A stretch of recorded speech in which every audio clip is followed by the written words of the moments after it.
Hey everybody! Hello, that was a great start. I tried to be clever. All right, I'm gonna play you a video. I put the video. I don't know where the video went. It's in the wrong screen. All right, I'm gonna turn. Oh, we lost audio.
Ooh, hello. Yay! Hello. I'm back. I'm going to be trying You're out my behind a new lot of stuff too. Chuck. trying out my new radio Yeah, voice today. you're like what's it called? You're camouflaged behind your own artwork. Okay, here's that. You're- We have our guest, by the way, but he is sideways. Oh, cool. Yeah, put him on. He'll be our first sideways guest. I like it. Hey. Yeah, hi, Richard. Hey, Yeah, I'll tell Yes. you. obviously you're scaling a building right now. Yeah, your Batman. your camera's coming in a little sideways, but that's Well, okay. I think he cannot hear us. Can we hear him? Can Hi, he- Richard. No, we can't hear you yet. I don't know. Are if you can hear us Richard? either? Are you using Chrome on desktop or Safari on iOS? iOS is very important to use Safari. Have you listened to the Citrus Kids yet this morning? That's also very important before we start, to be in the right frame of mind. Of course, everyone must listen to your music. I think we should just project ourselves. Oh, hey. Hey. Almost earthquake. Oh, there we go. There we go. That's good. Okay, we got one fork pulled out. All right. Can you see the chat? Can you chat to him? Hi. We have a guest, folks.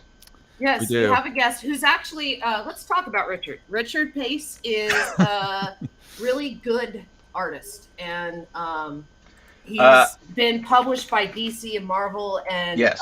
everybody, and just a fantastic. I don't know, like we connected on Facebook and we just kind of meshed simpatico, and I just think he's kind of cool. And I'm going to pull up his Instagram so that we can look at his art, because artists are very good at,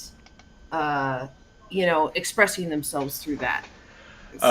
Well, for sure. And well, I was looking up some of Richard's work, and he's done amazing work on all your favorite characters. And you're a proper guest, Richard. I hope you can hear me. Yeah, we have these guests Instagram... of different calibers. He's gone. Hopefully he'll come back. Amber, maybe Amber, why don't you focus on connecting with him, and then we'll talk to okay. Yeah, and Chris and I'll talk a bit about. We'll talk up the Kickstarter a bit while. Yeah, I'll while you be figure that back out. in a minute. Yes. All right. Hey there, Chris. All right, I don't need to talk to my you. name. I'm trying to talk to you like you're a guest. Good morning, Chuck. Oh, yeah, let's do that. All right, can we practice my radio voice? Yes, and I'll practice mine. All right, yeah, folks, we'll be right back in a minute with a good guest. Now, I was on the radio the other day, my friend Dynamite Holdaway, who I was just talking to this morning. And he's got a very good radio voice. Oh, my camera's mirrored. Is that what's going on? Is that what's confusing me? Yeah, let me... You look okay, but I can't read anything. No, I have By the way, are we getting back on that radio show before the 26th? When is that happening? I think the plan is to go the week before the launch party in September. Oh, okay, so it's a bit off. Yes. Okay, I'm just trying to think if I should put it in the newsletter. And I think I should. Okay, but it doesn't sound like it's firmed up yet. Is that what I'm getting? Okay, is it firm? He told me that was a firm thing, and he's been on board with this project. He loves this project. He's a zinester from the old days. I've got great. Oh, I've made a video. All right, I have to go to my drive and download it so I can show you. All right. Yes. San Francisco zinester. Yes. Let me just. Sorry if you're seeing up my nose here. You know how you can tell someone is a zinester? They've always got like. Okay, we're gonna try. We're gonna try with Richard again. Okay. Can we hear you? I can hear you. Oh yeah, we can hear you. We got you. Yeah, great. I basically had to turn off and restart my phone, and suddenly everything started working. That's the trick. It's okay. Computers are very good at starting at point one. 40 years later, it's still the thing. In Star Trek, when they say they reverse the polarities, that means they turn it off and turn it back on again. That's what I always figured. Either that or sacrifice the red shirt. Yeah. Well, I'm sure there's like a sacrificial chamber in the Enterprise for the red shirts. I forgot about that one. Yeah, that's a good one. And in my mind, because the transporter like basically scans you, they can just print you back out again, and you don't know that you died the last mission. That's what I figured. It's really a bunch of immortals flying around through space doing stupid things, and we only see the highlights. Yeah. Which makes you wonder why they didn't bring Tasha Yar back. Well, they must have not liked her. Yeah, they couldn't afford her for the simulations. Maybe Denise Crosby was too expensive. Is this a hot Exactly. alien? I don't know who you're talking about. Tasha Yar was the first security officer of Next Generation, and played by Denise Crosby, which is Bing Crosby's granddaughter. And she was also in like Pet Cemetery and stuff like that. Oh, I saw Pet Cemetery. Yeah, she's the one who comes back at the end, and it, like all cut up and like I love you with the knife. Well, I have a saying that death mean, is no object for a fictional character. Okay, No. So but we have a guest. Let's talk Yes. art. I was going to ask Yeah. Richard, have you ever drawn any Star Trek comics? I've seen that you've done a lot of big names in the comics. You've done Wolverine, you've done Batman. That's the two big ones on either side, as far as I can tell. Really, Superman's not big enough for you? Superman. Oh yeah, I guess he can't. But yeah, all right. Have you done Superman? Well, all those were like guest spots in other books. I almost drew a Star Trek project at IDW, and the same reason I turned down doing Star Wars stuff is revisions driven by studios and agents. Not fun. Yes. Not fun at all. It's like you didn't quite get Leonard Nimoy's likeness here, so you have to redraw all the pages with Leonard on them and then submit them again. Ooh. And I'm just like, That's a lot of limit. That might put you on the hour. If they're paying you Paid by the hourly, hour or the job? IDW just, at least at that time, did not pay well. yeah. Well, I mean, they've always been kind of one of the independents, and they haven't really had the budget to pay well, but yet they have the budget for these licenses. Well, there's that, and their senior executives made a lot of money. Oh, I mean, that's disappointing. yeah. Yeah. They make the money. They keep the rights. You don't have the rights. Well, they don't have the rights either. I mean, the company has no the rights. royalties. No royalties. No royalties. Yeah. Boom was like worked, that for a very long time. Well, you've worked with Image Comics too. I mean, their a little bit, structure is different in the Yes. fact that it's creator-owned projects that are brought to them, and they more work as a distributor and a publisher than a company like Marvel or DC, where they're creating a universe that they own. Exactly. With Image, unless you're working for somebody who owns the IP and they're paying you a page rate, you're getting your money. Right now, if you're doing an Image book, and this is the prohibitive wall for a lot of freelancers from doing it, they won't solicit till you got 3 issues done. And you won't see your first payment till about 3 months after a book hits the stands. Oh, So, wow. So Yeah. So So that's like at least a year before you see anything. Pretty much, Oh man, from It- working on it, publishing. Yeah, it's the long tail again. The long tail, like the internet was always exaggerated the long tail, which is like this exponential curve. It's like the opposite of the exponential curve I want to see on my Kickstarter right now. But they should have called it the skinny tail. The extra we're super skinny artists tend to be down here in the we're not lawyers, we're not bankers. We chose to do something different. All right, and so lawyers and bankers try to steal our power of the imagination and creativity, and they keep us down here in this sort of system, which is a somewhat psychopathic system. It's sort of designed to fight the psychopaths. It's like, playing them at their own game. If you just have communism or something, they will tend to, they'll corrupt it very quickly, unfortunately. It's interesting you say that, because communist art was always state art. yes. It wasn't Well, I suppose that's true. Yeah, there's been exceptions to that. There were classical art schools in the Soviet Union that taught, and it was kind of locked. It was locked in that hyper-realist French school as it went to the Cold War after World War II. So they were kind of trapped there. They saw abstract art as a obscenity. Yet they accepted Art Deco and art. Not Art Nouveau, but Art Deco was really strong in like early communist art. Well, because a lot of Art Deco, especially in Europe, was actually done for industrial buildings to make those buildings attractive. So there was a little bit of something like that. It's been 30 years since I studied art history, so my memory might be missing a few beats. No, we talk history on the show all the time. It's okay. Sometimes we get it wrong. But you know, the way Art Deco is the first sort of industrial style, you know, you had Art Nouveau, which was William Morris and arts and crafts, and that's been out of favor again, you know. But these things sort of come and go, but that's been out of favor as we've been, you know, since we entered this sort of 80s mentality, you know, of full-on capitalism that sort of led us to this point now. Is that why my coloring book's not selling? My Art Nouveau coloring book.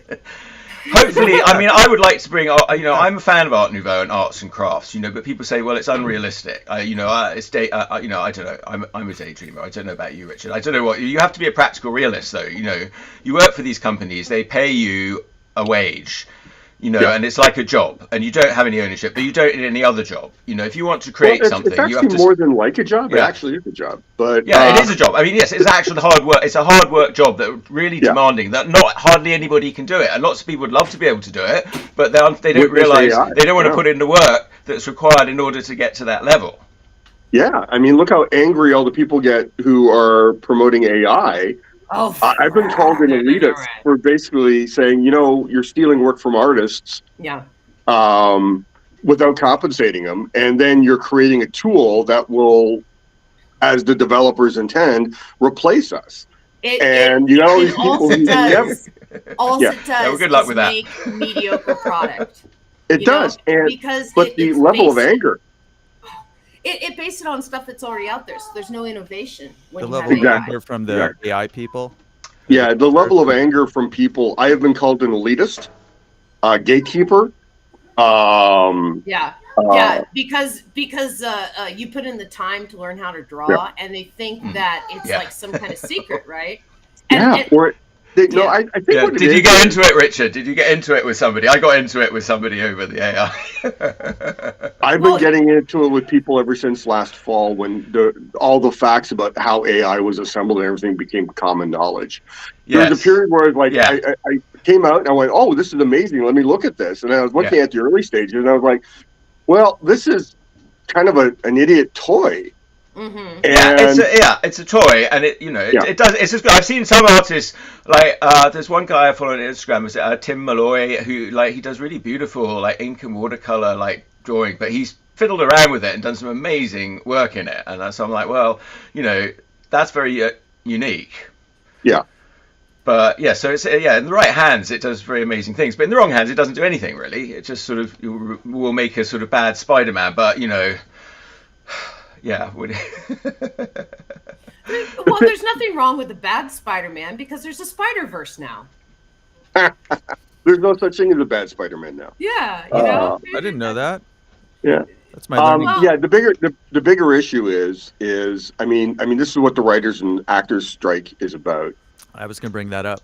Yeah, and they're bringing up the big outrage that hit the news was that the studios offered a day's pay to scan background actors' bodies and likenesses.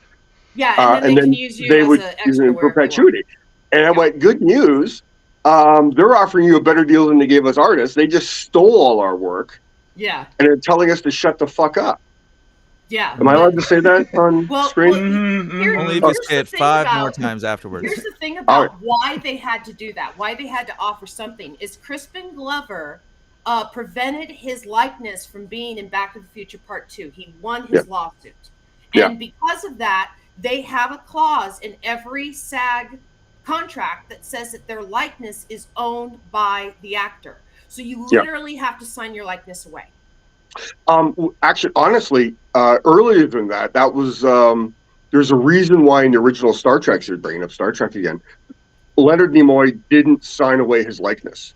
Everyone else on the show did.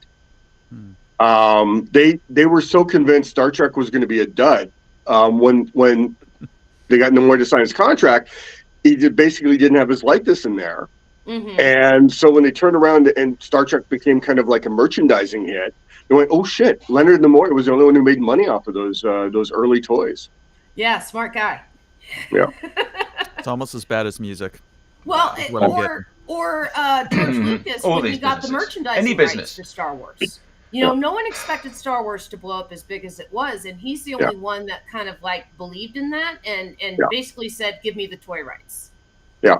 All right, let's talk about contracts. The original contract for me is the Magna Carta. which is signed by King John from Robin Hood.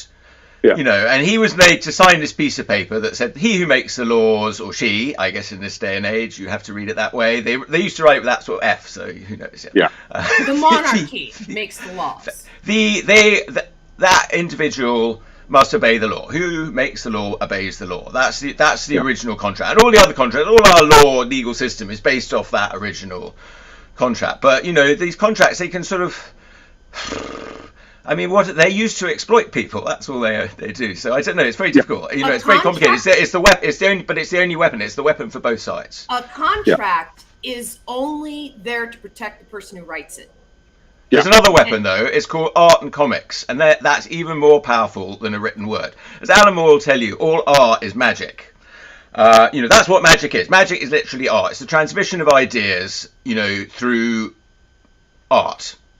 Yeah. I transmit an idea from my head to your head, and it may be beyond an idea that I can express just in mere words. In fact, comics have this transcendental power of time. Again, as Alan Moore points out, that time in comics is more in control of the reader than in any other medium. The artist controls it somewhat, you know, and you can do a big panel and there are different things, but the reader can sort of freeze on any panel or anything. You know, and the artist has a lot of power to sort of control everything. And this is power of imagination. And that's the real power. Art, like paper, money, contracts, is a shadow art. It's a shadow of the real art, which is actually what we do. And they use that art to suppress our art. And I'll talk about it in terms of wizardry, because that's literally what it is. Well, time-wise, Alan Moore used that in Watchmen to great effect, where he would have stuff put in earlier panels that didn't pay off until later panels, and you would go back to your earlier issues and you flip back through it and you go, wait a second, you know, Dr. Manhattan's looking at her here, and that's this scene back here. He had a lot of fun with that. What about you, Richard? What kind of time stuff do you do in your stuff? Well, I am currently writing a project I'm going to be doing after what I'm drawing now. What I'm doing with Second Coming, which is breaking down Mark Russell's scripts, is I'm generally adjusting his pacing on the pages. Like he's pretty much a determined 5 panels a page writer, and I think he does that for his own mental breaking down of the page and the timing of the comic book. But sticking to that 5 panels a page doesn't really hit the right beats all the time. Do you sometimes tend to add or subtract more panels per page? A lot of times he doesn't add the comedic beat in his scripts. He puts the joke and the response in one panel, and I've seen it with other people who when I read other people drawing his work, I kind of, oh shit, they should have added a panel there. Just that one beat for the reader, because there's a little secret about working in comics where if there's no words in a panel, the reader's only going to look at it for 5 to 10 seconds at most. If there's a word balloon, they'll look at it for around 15 seconds, depending on how long the word balloon is, and that's it. You do a splash page, you're getting the same amount of time from your reader as 1 out of 6 panels if there's a 6-panel page preceding or following it. Well, yes. Well, isn't that why splash pages are mostly used for big, quick moments? Yeah, well, big impact moments. Well, this is the whole challenge of time and the artist. You know, how much time do you have as an artist to spend on a panel? You've got to get a book done. You've got a deadline. You know, how long is the reader going to spend it? I mean, it's up to you in a way as an artist to sort of make a really detailed panel. I mean, your work reminds me a bit of Charles Vess. You know, someone like that, you know, who's doing a very detailed, I mean, you're doing quite a detailed sort of style. So I don't know how quickly you work, but, you know, I mean, yes, as an artist, you want to capture their attention, hold them on that panel, especially if it's a dramatic panel. You know, they might, you know, stay there all day. Well, okay, let's talk about how quickly you work. Are you a page a day guy? I used to be. Now I'm smarter about it, and I'm about 75% of a page a day. I'll do about, in the standard Monday to Friday, do 4 pages. Oh, that's not bad. You know, that's still a really good rate. I am very slow. The one thing I want to talk about is it's not just time. There's a certain aspect, especially in print, of page geography, where the size of an image denotes the inherent importance of the image.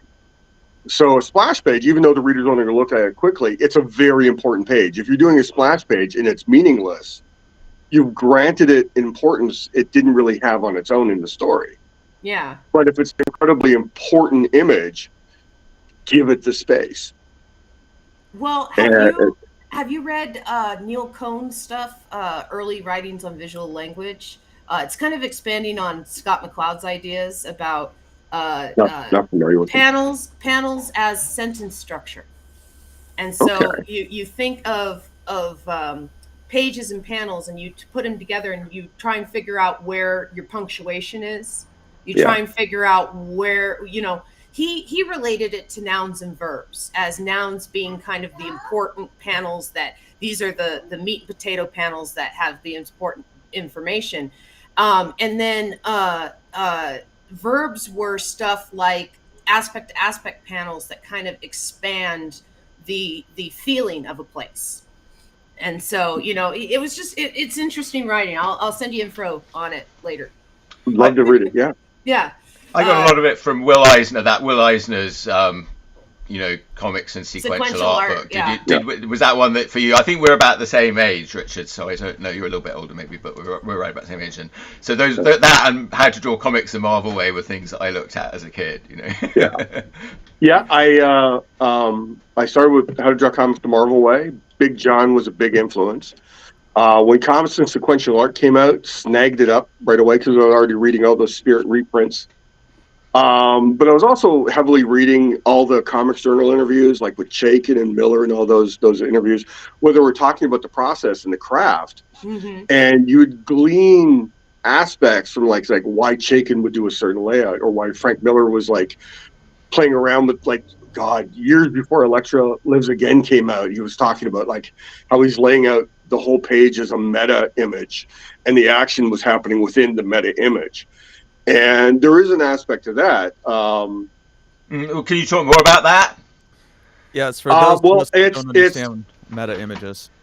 Well, it's the understanding that when the reader looks at a page, and this is me thinking about it more than Frank was even talking about it back in the 80s.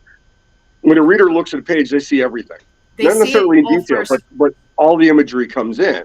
Yeah. So one of the aspects of page design and storytelling is, what are you showing them in the whole page design, and what are they picking up as they read it? Yeah. So that first impression that's like bam, the whole page bam hits you at once. Yeah. Yes, great. John Barber always talked about knowing where your ads were in your comic, so that you know where to put the splash panels and the double page spreads and stuff for impact. Yeah. Not just like it fits here, but so then that way it's like, oh no, here's a cliffhanger, and then you have a double page ad. Yeah. Oh God, in the 70s when they had half page ads. That was sort of fun though. It made for some fun things. Yeah, it was like you see there'll be a gap in just a white space in a reprint, and you're like, yeah, what's that? Yeah, but the constraints are part of what makes the form and the fun of it. I mean, you're always sort of constrained by a page, whatever. Yeah. Or you can go on the internet and get into that zone, but that's. Yeah, I mean, now things are sort of breaking down, but I still think like it's like music. You still like the 4/4 time, the grid and the vortex. That's something else I like to talk about, Richard. The vortex story of like Dorothy and the Wizard of Oz, and she's at home in the grid, and the grid is sort of blown apart. The grid powers itself off the power of the vortex, but the vortex destroys it. And Granny's sitting there knitting, and she understands the vortex quite well. She's an old lady, and the cow's there. It doesn't sort of mind, and the men are in their boat like rowing, and they sort of understand it better than she does. But she's just like and the witch is sort of pedaling away through the vortex. The witch has got no idea. She's just like. Don't forget, you see the old woman turn into the witch. So and she's there in the witch. So now you're in the world. Yeah, well now you're in the world of the vortex, and the vortex, that's our real world. Everything's like that. We're in the vortex. Everything's sort of spinning around. We're jumping from one thing to the other, and then there's this sort of world of imagination that sort of beyond that. Chaos. I don't know. Yes, but the grid is like Iowa. Everything's on a real grid. The USA is the grid, and it's using that power of the grid. Our bodies are the grid of cells. You know, I don't know what I'm saying. And then there's diversity for health. There's something about that too. So let's go back to Richard and your career and stuff like that. So when you were a young upstart going to conventions with your portfolio and hey, check out my stuff, you know, like how did you get from there to here? And you know, like advice along the way for our 3 listeners. Really? Did you count them? Well, people listening later. My first lesson after getting my first job at Marvel was that the way you break in is going to be closed almost immediately if you do it outside of what they say the permissions are. Yeah. I was mailing in samples. I had done some work for some indie companies, and I think in hindsight I was about 85% there. Yeah. But I had the brilliant idea from after hearing some of my friends who were working talk. I FedExed my samples in instead of mailing them. So they had to sign for them? Well, I FedExed it to the specific editor I wanted to see my work.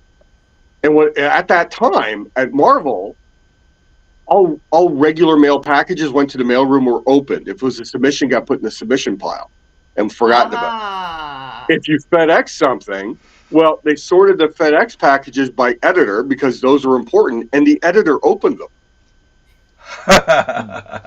So I got my first work on Terror Incorporated because Mark McLaurin opened my FedEx package of samples. Those were the glory days of FedEx, though. Yeah. Nice. And now no one knows how to break in. The only way to break in is to do something cool online, and then people want you. I guess that's how it is. I think breaking in is literally making your own stuff now. It is. I know so many people that are making more money from independent comics than from the page rates from the big 3.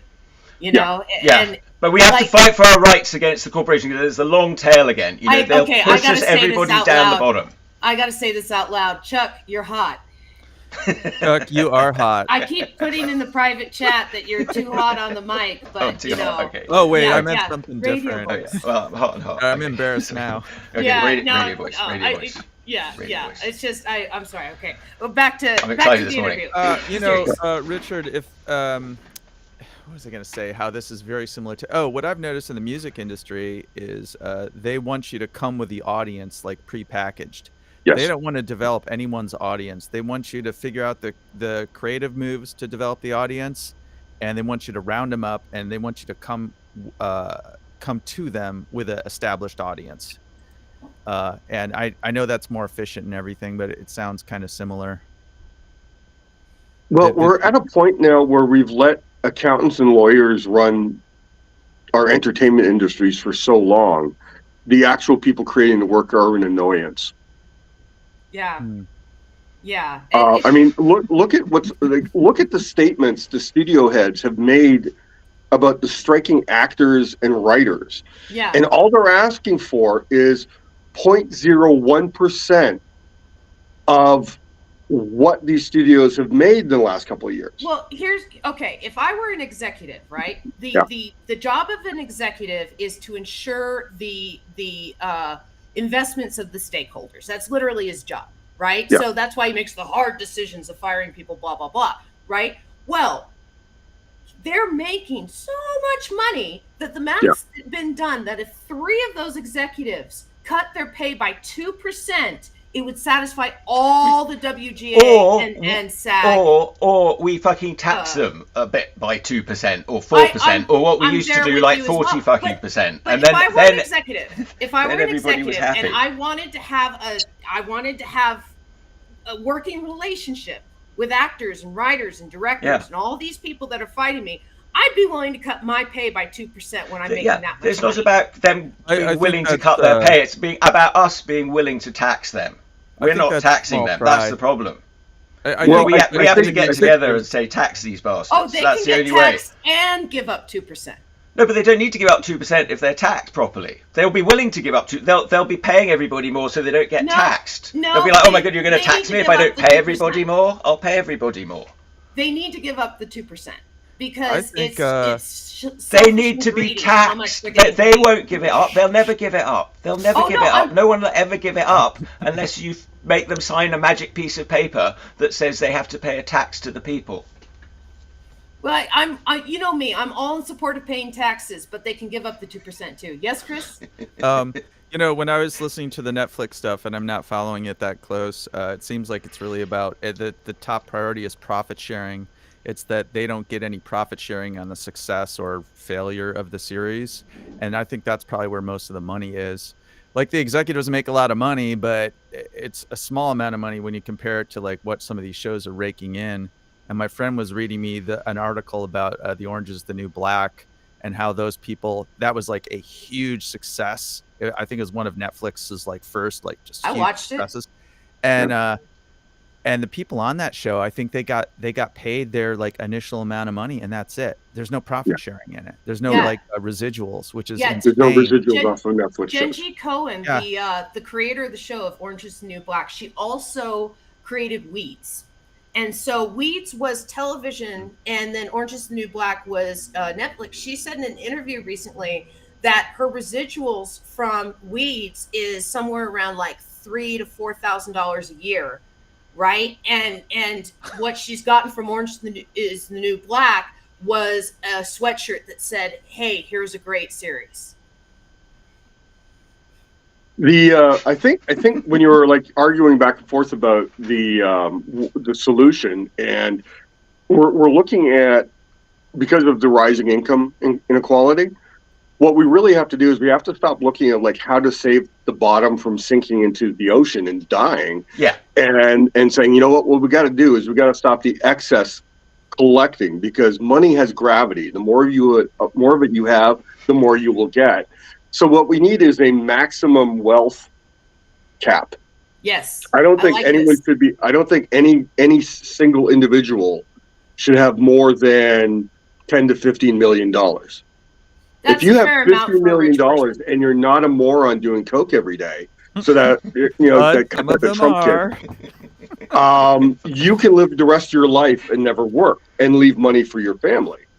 Well, what about universal basic income as well? I mean, if that would be lovely. To be a bottom. Yeah. So if we had a situation where it's like the government says, we're going to pass a maximum wealth tax, Jeff Bezos, you can leave, but we're just going to seize all your assets, and we're only going to allow you to keep $15 million. Everything else is going to be government property, and we're going to redistribute it. So let's say the U.S. government owned Amazon all of a sudden, which wouldn't happen. But if they did, and it's still that highly profitable, they would crush the profit out of it so the workers actually made a decent living. Well, I don't think you need to put a hard cap on it. It's just a percentage tax. So usually, like because as you say, it's always going to do back to the long tail again. It's going to exponentially curve up. The more they go up, you want to have they're always going to want to be going up. So the more it goes up, you just increase the top rate, but you never make it 100% tax. Like there was some motivation, but like then the more it sort of you stop it going up, the more it sort of pushes back and pushes up for everybody. Dan, who's working all together. And what are we all doing? We're all economists.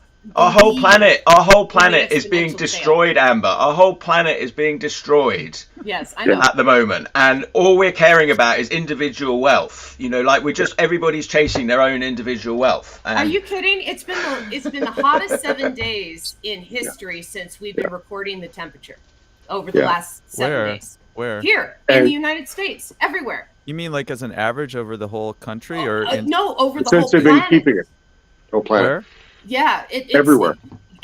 Like this, wait, the Middle East, hold on India. Here. You're saying that the average global temperature in the last 7 days is hotter than it's ever been? Yes. It's the longest 7-day stretch where it's the record highest 7 days in a row. It's up by like 0.001. There were 7 days in a row that beat the record. Yeah, that beat the record for the average global for the hottest day on Earth. Yeah. Since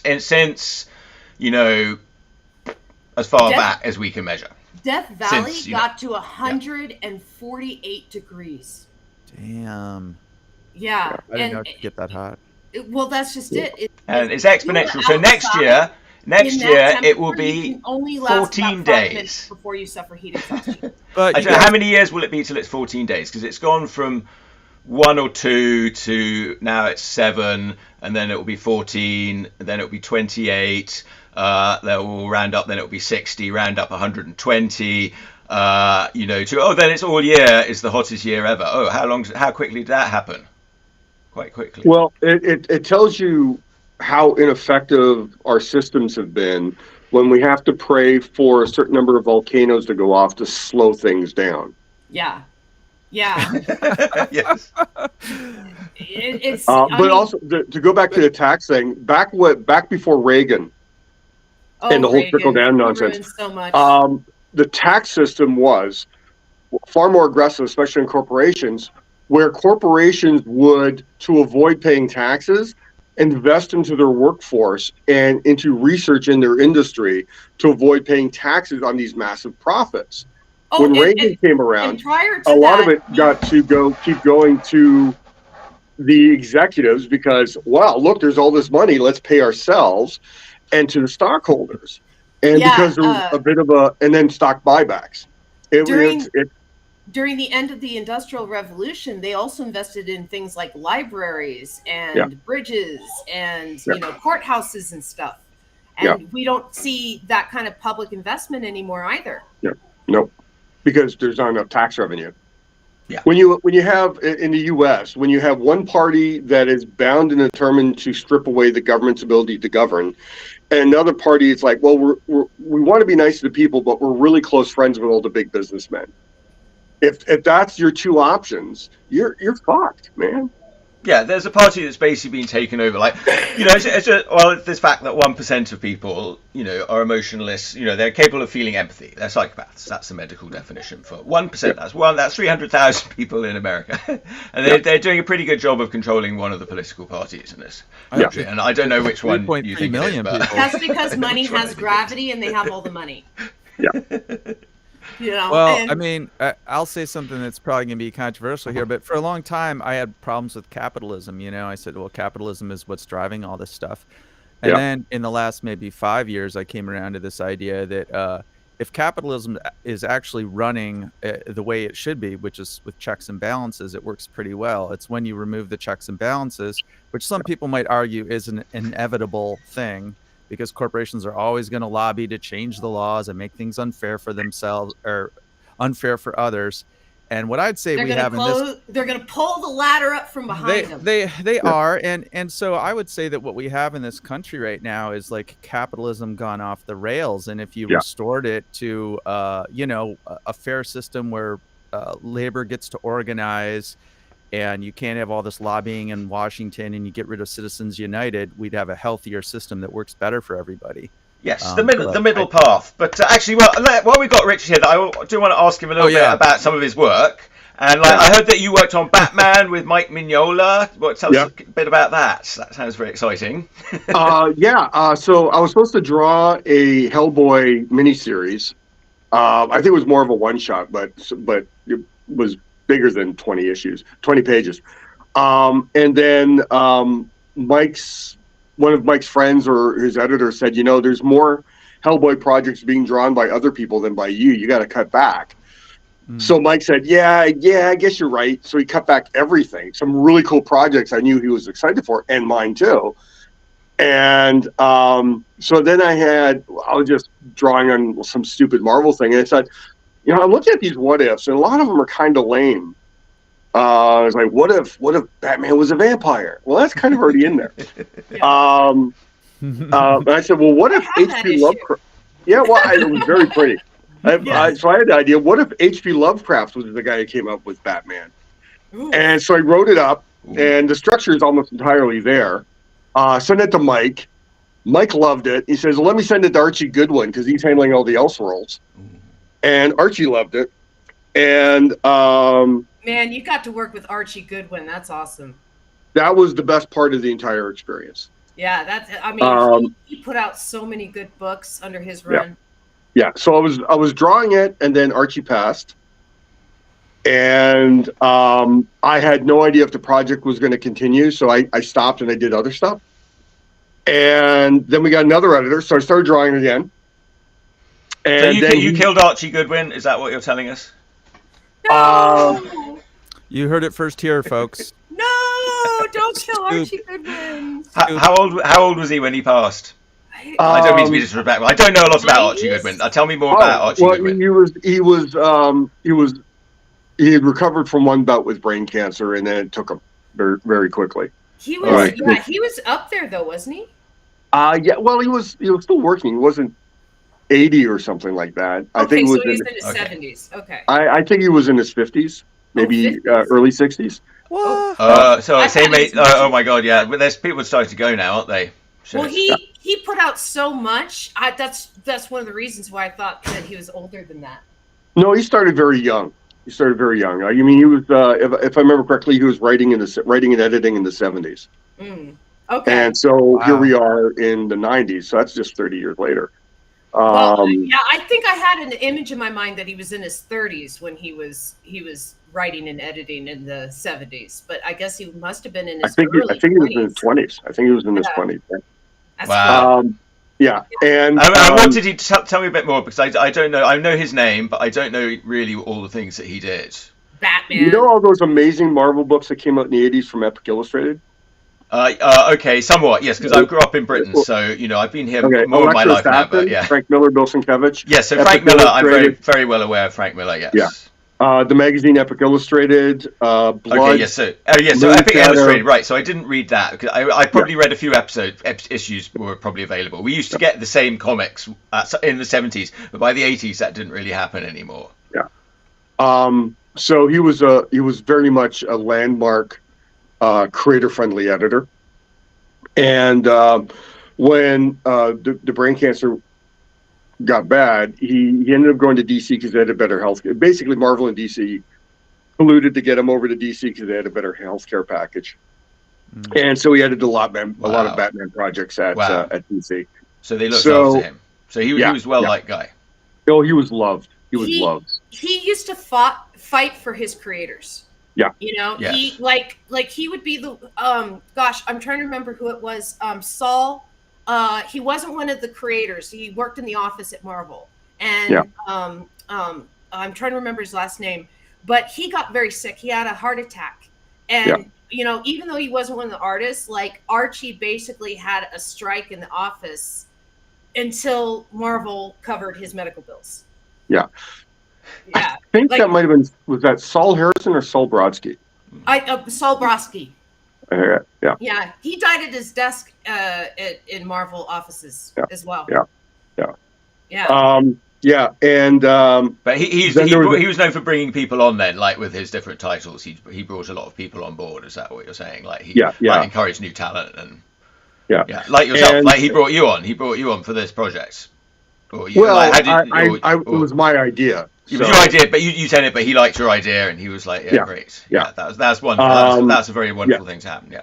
Yeah, and so after the second editor came and went, I was sure the book was dead, and so again I started working on other stuff, and then Mike Carlin took over the book. Mike Carlin's the editor too. Yeah. Well, he's got a good reputation. I couldn't stand him. Really? Oh, personal clash. Yeah, he was very angry. He didn't. I didn't feel treated with any respect. I've never worked with the guy. I've only met him at conventions. He was always very nice to me. But I could admit, conventions is where you go to be nice. That's true. Unless you're John Byrne. But that's true as well. Sometimes people seem rude, and it's because they're shy and they seem really sort of standoffish and rude. I mean, it depends if it's that or not. You've got to sort of figure out if it's that or not, I suppose. No, he was. I had heard from a lot of other people. He had his friends, and then he would yell at people, and I turned out to be one of the people he thought he could yell at. And I had a weird blood clot behind my left eye that required surgery to get rid of. Oh no! And I was in recovery, and he said, "I need you to work at this speed because this book's been in limbo for all this time." And I'm like, the book's been in limbo this time because Archie died. Yeah. Right, and he didn't want to seem to hear that. And so I was trying to work one eye, and I was getting these massive headaches while I was in recovery. So I wasn't able to do anything. And so it's like, so the first, you have to get X pages by this date. I couldn't do it. So I was off. Yeah. Which was actually kind of good because before Mike came on board, we were talking about someone like Kevin Nolan coming on because, again, I was still young. I was still learning. Kevin Nolan came on, it would have looked a lot like a Kevin Nolan project, but it would look great. Well, and Mike it's wanted to bring on one of interesting. his pet inkers, and that would have just destroyed me because I'm too realist. This guy would have come on and made it look way too comic booky. But then for the betterment of the book, Troy Nixie came on, who's so incredibly weird. That inker couldn't destroy his style at all. So, there's a meme that's been going around that says difficult to work with means hard to control and manipulate in creative circles. Yeah. I mean, to be a good employee, you have to be yes, sir, yes, no, sir. Yeah, that's being a good employee. Yeah. Or Matt, so Matt. We need a good honorific. What's the honorific? The gender neutral honorific, or does gender neutral not have honorifics? I don't know. Let's make up one right now. Sure. So, what's been your favorite project over your entire career? Oh, he's got to think about it. I do. I think my favorite project from like when I was working in the 90s was an issue of Starman I did. Ooh, Starman. I got that. Yeah. Good story, James Robinson. Standalone story, so I got to do everything in the bottle. They gave me enough time to actually think about how to present it, so I got to do some design riffs in it.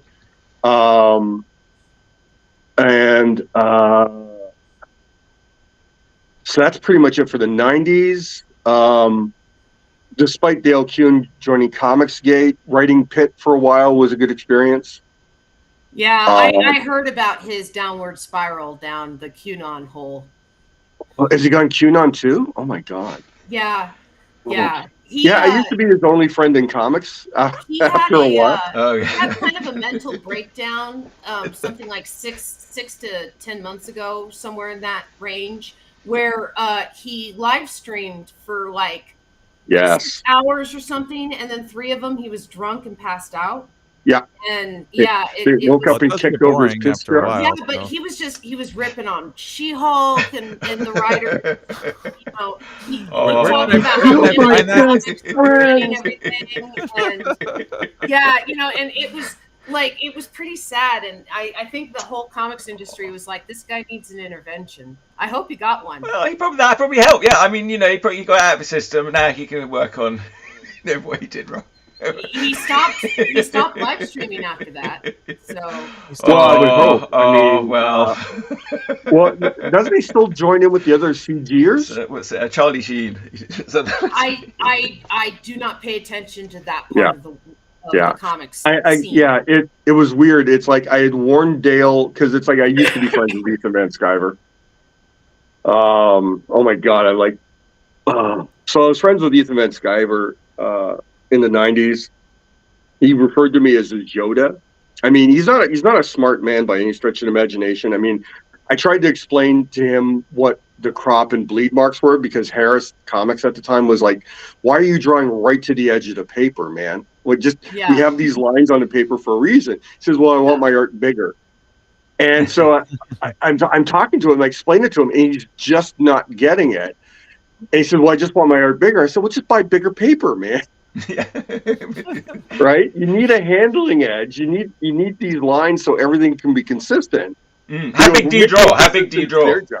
Do you do like do you draw yourself at the sort of standard size? What is that, like the Marvel comic comic page, right?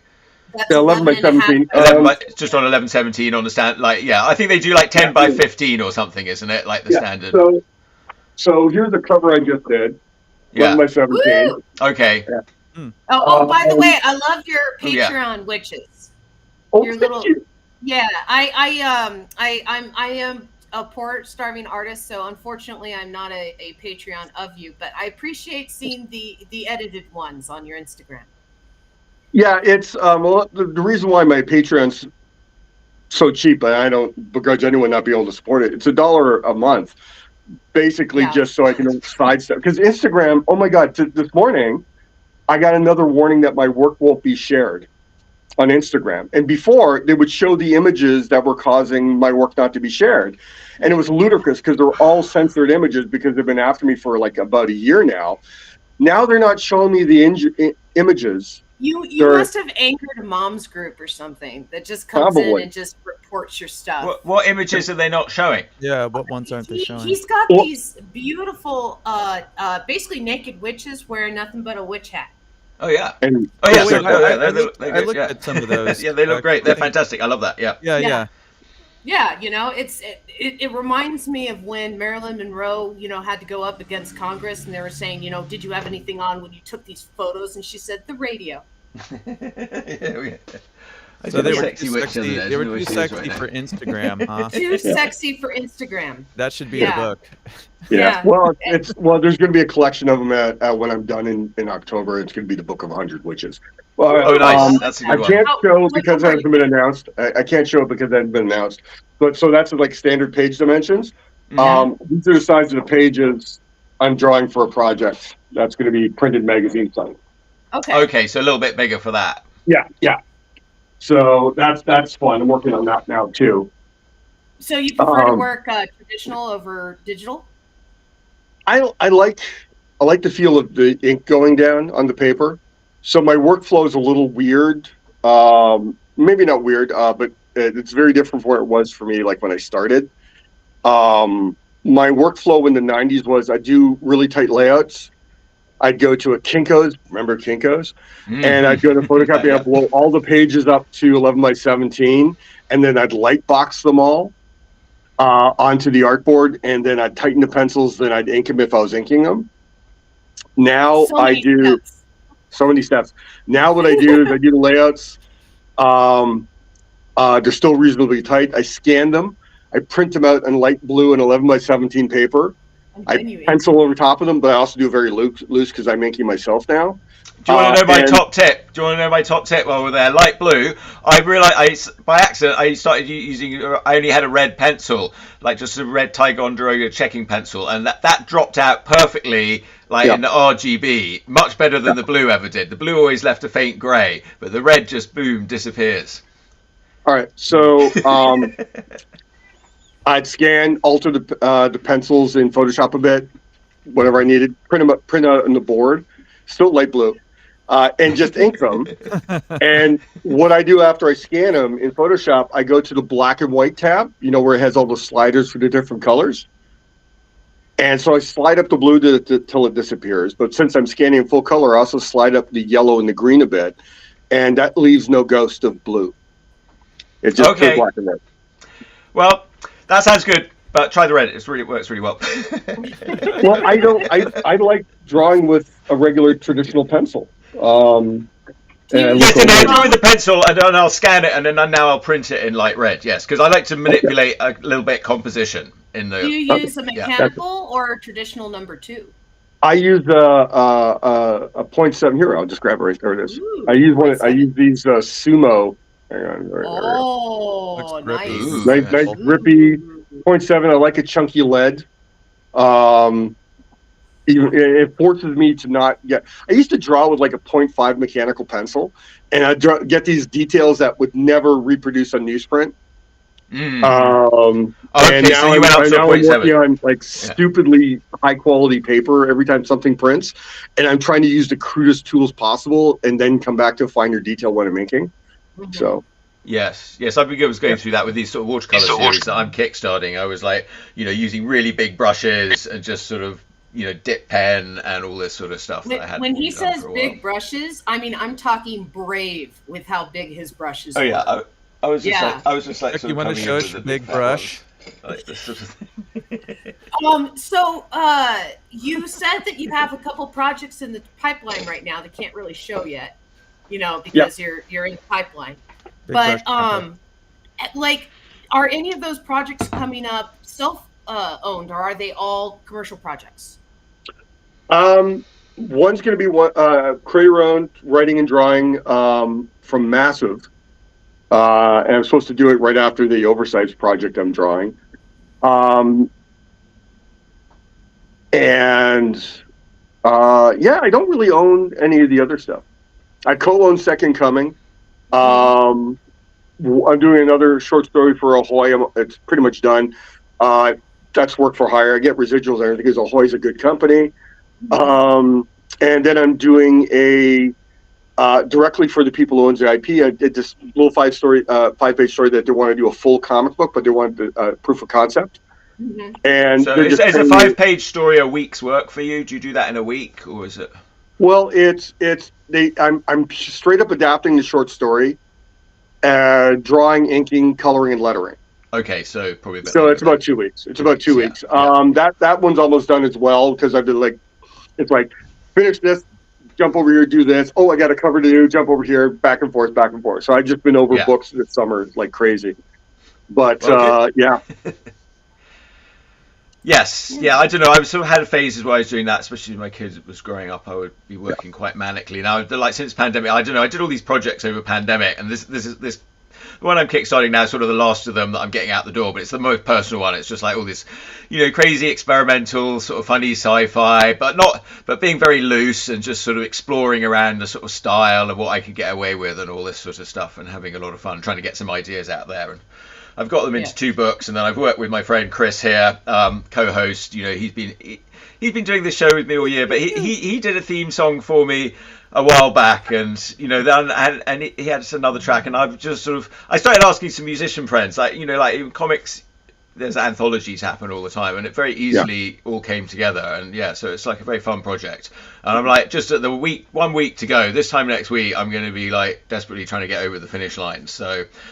If anybody's watching this, please back it. Any level, every backer helps. I know everybody can't come in with a lot of money all the time. Even if you just come in for $1 or $2, the numbers help, and the support all helps. Yes. Yeah.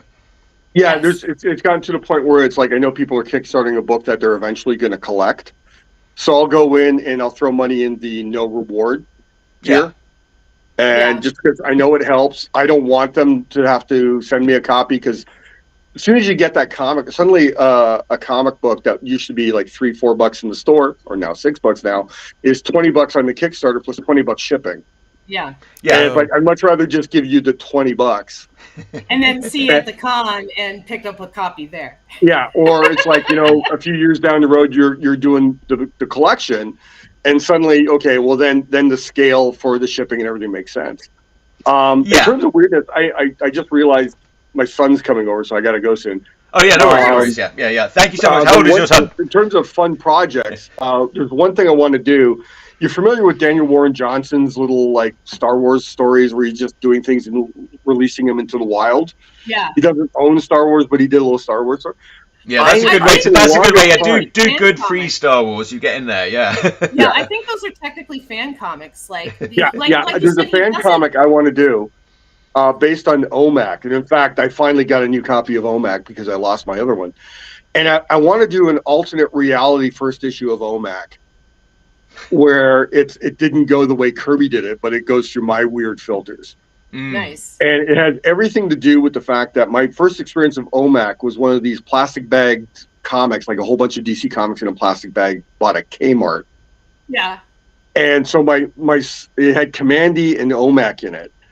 And I was reading OMAC, and there's something about the Build a Girlfriend in there that fucked with my head so bad at maybe 6 or 7. Oh dear, yeah, and it's like, and it's like, and it just sat there, fucked up in my head forever, for decades until I got to reread the story. So, that was a lot more normal than what was happening in my memory. Yeah, now I kind of want to take that fucked up childhood memory and redo OMAC and focus on the Build a Girlfriend aspect of it, because it was like, we're living in a world with real dolls out there. No, you have to embrace those sort of childhood weird things. Yes.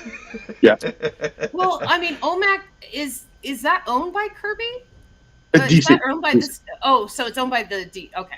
Yeah. So I'm just gonna fuck with it and really do it as a PDF and just give it away if I ever get to finish it. Yeah. I'm a fan of Jack Kirby. Your style's not super Jack Kirby-ish. It's like you're quite different. I have to admit, when I was coming up, I couldn't stand Kirby because he was in his superpowers mode, and that was what I was seeing when I was really getting into comics. I didn't like it at the time. I love it now, but it's funny. Yes. Yeah, that's exactly it. I can appreciate his later work now in a way that I couldn't when I was younger, and I love his Marvel era work, his first Marvel era work. My favorite Kirby era work is the stuff from his sketchbook in World War II. When he was just that stuff is gorgeous. Yeah, I was thinking more about his comics, but yeah.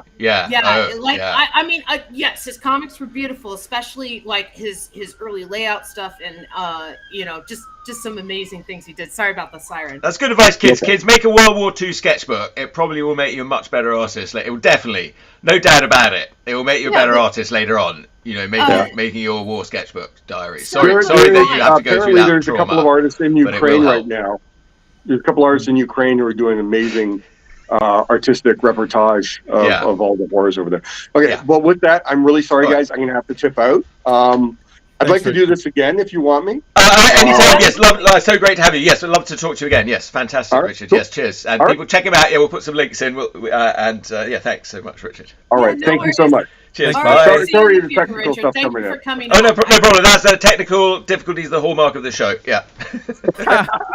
Okay, now I have to figure out how to get out. Okay. You just click out the X. You just restart again. Oh. Yeah. Just get your browser, turn it off, and don't turn it on again. Yeah. And there he goes. Yeah, that was pretty good.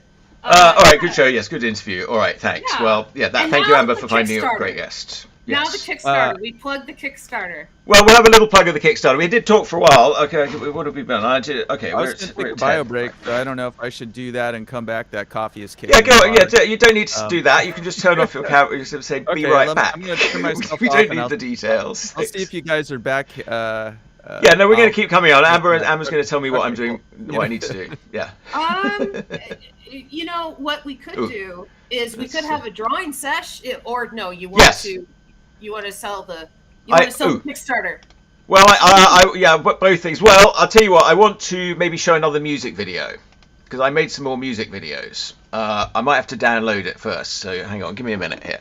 Why don't you check in on the Kickstarter page and see if anything's happening there? Okay. I'm trying to figure out how to turn off your overlay. Oh, you turned off the overlay. Yeah, I got it. Yeah. Sorry. All right. It's in the graphics section at the side there. All right, here's my Google Drive. I got to download these videos. Hang on. Hello. Yes. I don't want that. I want. Oh, so exciting! I know, us looking through things. Here, I'm gonna turn on my camera. Yes. Turn on my window. And we can always shut down the window.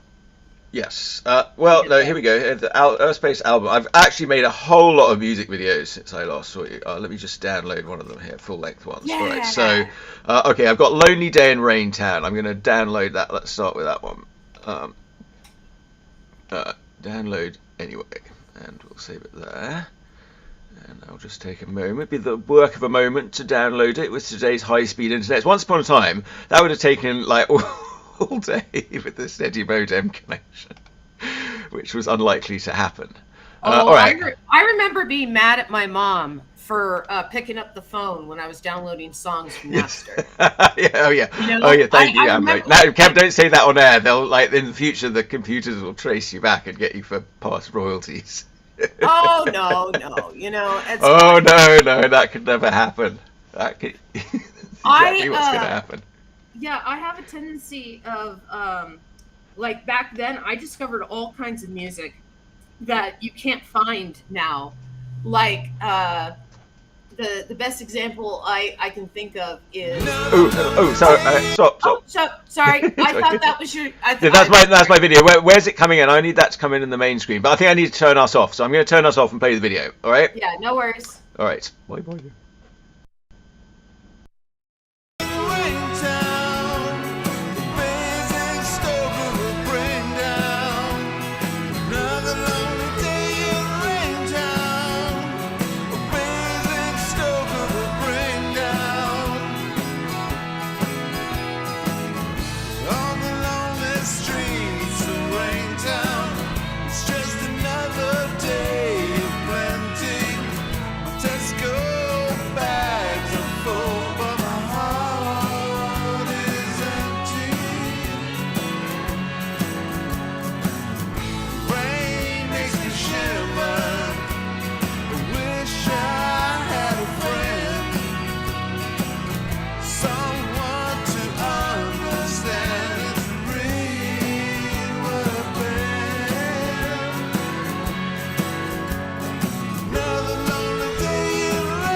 Yay! Well, Yay. that's the second song I'm aware of about in the history about Basingstoke.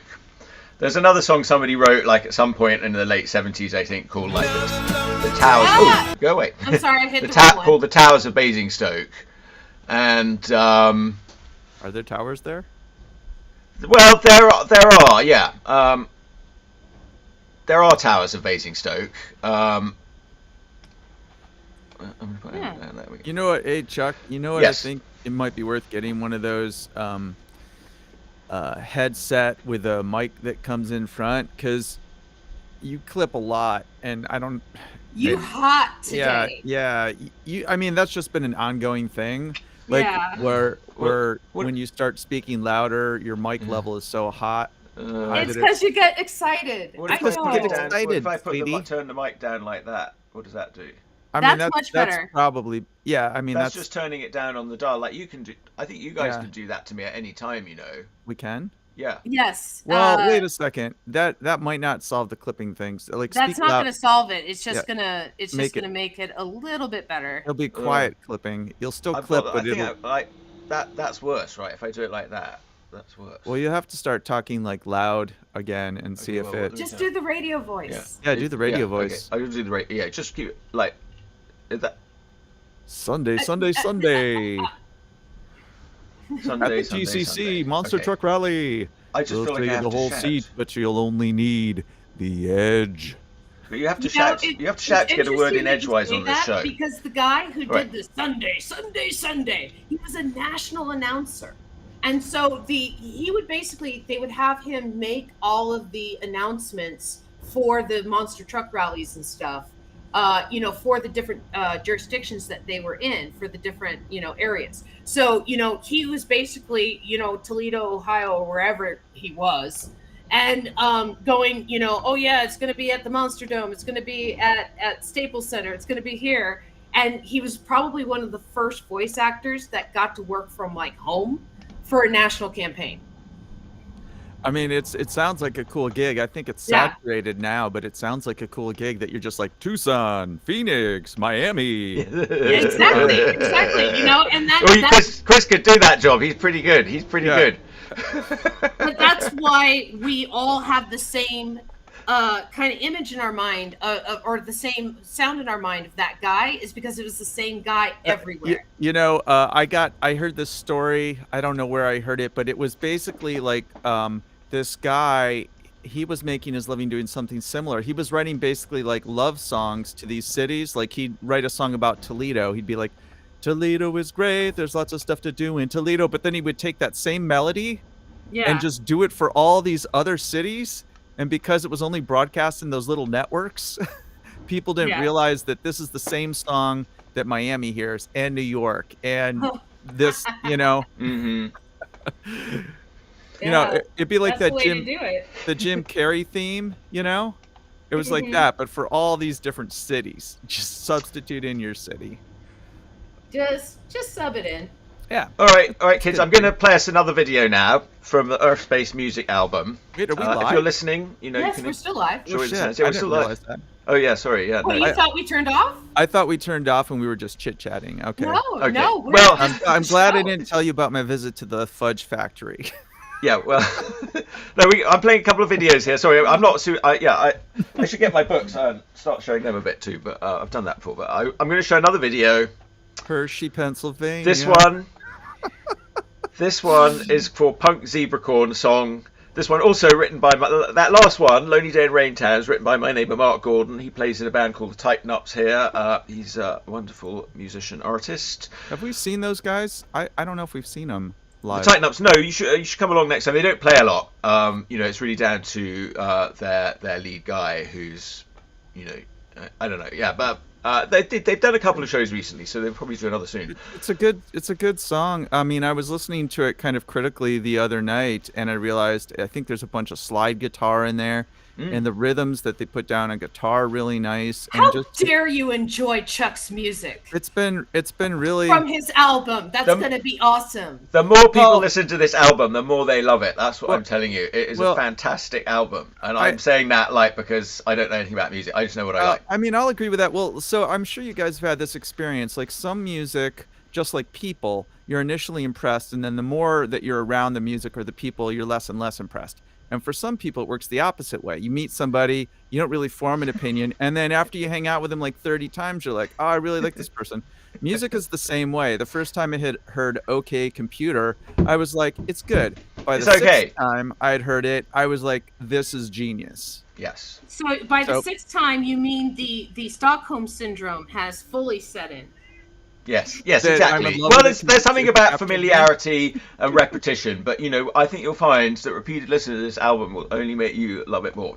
Well, not the repetition, but it takes a while to process because music has to be processed in real time. Yes. It's not like artwork. You can stay on a page in a comic book for an hour and study every detail. You can't do that with music. You have to hear it again and again and again. Yes. And sometimes it takes that. Like, I didn't notice the slide. It's like the umpteenth time you've heard it, then suddenly it clicks, and the more you hear it, the more you love it. Like, I mean, people tend to like the songs they like when they were young.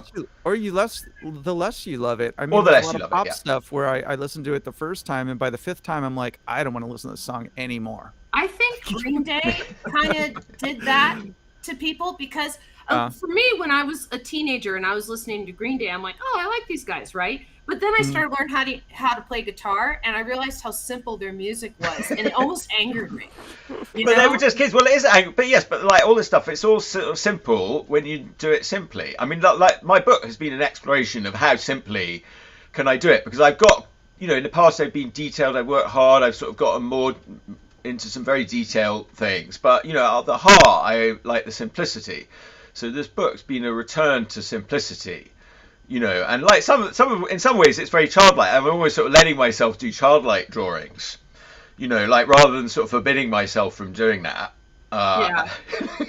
That kind of sounds like, was it Picasso that went through this thing where like his early stuff was a lot more technical, and then after he learned how to draw, he forgot how to draw, and that's actually kind of like some of his more popular stuff? I wouldn't say he forgot how to draw. You have to understand that what was going on in the art world with Picasso is he stemmed from Impressionism, which while it was still an abstraction of the visual world, was still set in the visual world, right? Like when you did something that was impressionistic of flowers, it still looked like flowers. It was just the impression of flowers, right? What Picasso did through his career is he started out in Impressionism, and when he went through his blue and his rose periods, he began to loosen up his style. And when he started to get into Cubism, Cubism was a response to kind of early multiverse theory, and then the idea that time was a dimension and that everything's going on all at once in the dimension of time, right? And so Cubism is like when you see a woman descending the stairs, you see all the women in all the positions descending the stairs. And that's a very famous Cubist piece. Picasso stands out in Cubism because he was one of those in the forefront really pushing that idea of multiple time happening all at once, and just continued that abstraction until he ended up with this Piece on Earth series, his late in life, which was very simplistic drawing. He kind of he was given permission to have simplistic. No, he had permission from the simplistic drawing of the minimalist stuff, because prior to that there weren't minimalist art like that. Okay, Picasso kind of created that minimalist drawing style that we would think of as kind of like a doodle style. Like if you think of Keith Haring or Keith Haring, yes, or Mr. Doodle, who's very popular. Or Mr. Doodle. That really starts with the Piece. Look up Mr. Doodle's house, Chris. Look up. Chris needs to look up Mr. Doodle's house. Picasso's like the David Bowie of art. He was so ahead of his time that people are still going back and going, man, he was doing that 20 years before everyone else. Oh, okay. Mr. Good Doodle looks a lot like Keith Haring to me. His stuff. Yeah, he's taking Keith Haring's help. And there was a guy at the band show we went to on Sunday who was like the keyboardist in the first act, which was a great band. That was a band I'll put on the Astro Kitty album. I want them on the Astro Kitty album, that first band at the Knockout. That we just saw?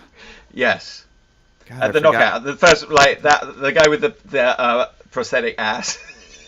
Oh, right. Yeah, there was a song that they did. The guitar.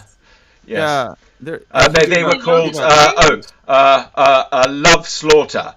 or which could also be read, it's like together, so it could be read as love's laughter or love's slaughter, but it's love slaughter. Like therapist. Or anal rapist, which was what was he? I don't think that's analyst a word. therapist. He was a rapist. But what I meant by was like Tobias's forgetting how license to plate. draw is that it's internalized and you don't consciously think about it. Like, you know, when you first start playing drums, you focus on your grip and a lot of technical stuff, and then after you play them long enough, it's internalized, and it's not. You don't forget how to drum. It's just intuitive. Like, you don't think about walking. You do when you're really little, but you don't, you know, after you're maybe like 2 or something. Yeah, well, unless you're me. Or drunk. Yeah. or drunk. And then a good part of your brain has to be devoted to walking. Yeah, and like sometimes when you're on the side of the road with some police officers late at night, you try to think about your walking more. I know. I was at a club a little while back, and I put my stick aside to do some dancing, and people just thought I was completely paralytic. Was I there? No, I don't know. No, it was a little while ago. Yes, it This was wasn't the the Black club Cat. that I joined you quickly on Instagram, and I'm like, yeah, I see Chris dancing. Woo! Oh yeah, well that was the show we were at on Sunday. Yes, no, that one. Yes. Yeah. Oh, yeah, okay. you guys live a pretty cool life. You're always out at shows, and No, that. you know, like me, that. I'm in at night playing video games. Yeah, we're out Like a dancing every nerd. night. You can look at the dates of those shows. There's several. Yeah, that's months stock apart. footage from 5 years ago. That'd be funny if you But just I'm trying to take make all a the point. stuff Yeah. and you constantly release it as if it's just happening. But you know, I'm doing this as the album. I've been enjoying going to these shows. You know, my friends the Seagulls playing shows. Friend Jerry, she's been a friend a long time. She's a parent. She's a very good person. And her husband Phil, he's a very good friend. Plays in my D&D group. So she's with, you know, I've just known her as a mum, but I knew her before. Like, she's one of those people I knew before we had. She had a baby at the same time as Tina had our son. So have I you know, met kids her? grew So up okay. together. So her husband, what does he play in your D&D group? Well, he's new to the group. I've been trying to get him in for a while because he told me he'd played like in high school, but he hadn't. But then a good friend of his got really into it and like persuaded him. I don't know why I couldn't persuade him, but I got him in. Like when we went back to in real life games, like after the pandemic, we started our real life games again at the beginning of what year is it? It's 2021. 2023. It's 2023. I suppose we started in 2020. Have it really been a year and a half? I feel guess like it we has. started at the beginning of the year. It was either this year or last year. Oh god. How many years was the 2020, 2021? It was like 2 years. I don't think we did. It's so confusing I now. think it's fair to say that was that your the call. pandemic ruined like everybody's sense of time. Yeah, and Like, that's how I was able to produce these books, was because of the pandemic, because there was a lot of stuff I had accumulated. Like some of it goes back before I was sort of doing, but yeah, you know, it gave me a little extra leisure time to sort of do this stuff, like you know. So I don't know. Did you guys ever see the Haiku Tunnel? That movie? Oh, I did. I love that movie actually. Yes. Yeah, I was like the first Josh 9 months of the Kornbluth, I pandemic. believe. Yes. Yeah. The first 9 months of the pandemic was like the Haiku Tunnel. It was the Haiku Tunnel. I totally identify with that movie because I was living that life at that time. I was sort of, you know, a temp around San Francisco doing like graphic design companies. I and don't think things I've like ever that. seen it. It's a good movie, and it's based in San Francisco, and it's got a very San Francisco character and vibe to it. Yeah, he was like a local comedian guy, like writer, you know, and he basically, you know, he put together this movie. I don't know what he's done since, but you know, it was just a quirky little independent movie, but like felt very sort of real. Yeah. Yeah, quite I funny. mean, a lot of times those movies aren't very good, but this one actually was. Yeah, it was good. And this concept of the Haiku Tunnel, it was a project he had to work on at his job, and he was just sort of focused on that. Like he was in the Haiku Tunnel, like focused on this project. Yeah, But he was a quirky little guy. You know, he was like, Yeah. you know, he was funny. Yeah. He's like kind of like a taller Danny DeVito. Yes, he was sort of mixed between Danny DeVito and Woody Allen, but without any of the sort of negativity. That's a broad brush there. Yeah, I mean, you probably just have to put it on your He's list. not like, yeah, because it's broad. Yeah, it's broad brush because he's not really. I wouldn't say he was particularly like either of those. So, Yeah, I but don't you know know, what he's he's done. sort of in that zone. I don't know what he's done. I know it's Danny DeVito. Either. Yeah, he's a little bit of Danny DeVito. More Woody. He's more like Woody Allen with a little bit of Danny DeVito and less. Because and no Danny negativity. DeVito and Rhea Perlman got divorced because of his womanizing. Yeah, I don't think Josh Cornwell would. He seemed like a very positive, upbeat, positive thinking person. Yeah, Rhea Perlman, you know, she played Carla on Cheers and stuff like that. Yeah, I mean, she's in something that's very current right now. What did I see her in? She's on some series as she's on you know, the actress that came out of The Office. Now she's got her Project Mindy.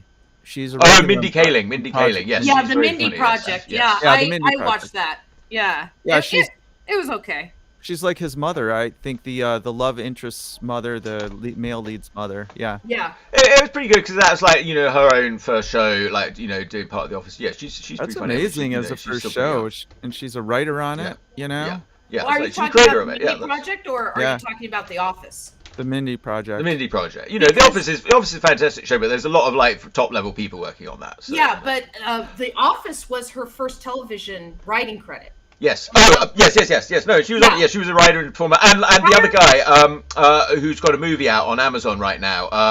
Prior to the Office, though, what she did is she made a play that was off Broadway called oh gosh, I know what it is, called Matt and Ben. And it was about Matt Damon and Ben Affleck's like romance. And she couldn't get anyone to play the main characters. You know, she'd written the script about it. And so she and her friend, her female, you know, comedian friend, basically played the two characters of Ben Affleck and Matt Damon, and kind of the romance with each other. So imagine this Indian woman coming out on stage with a backwards hat being Matt Damon.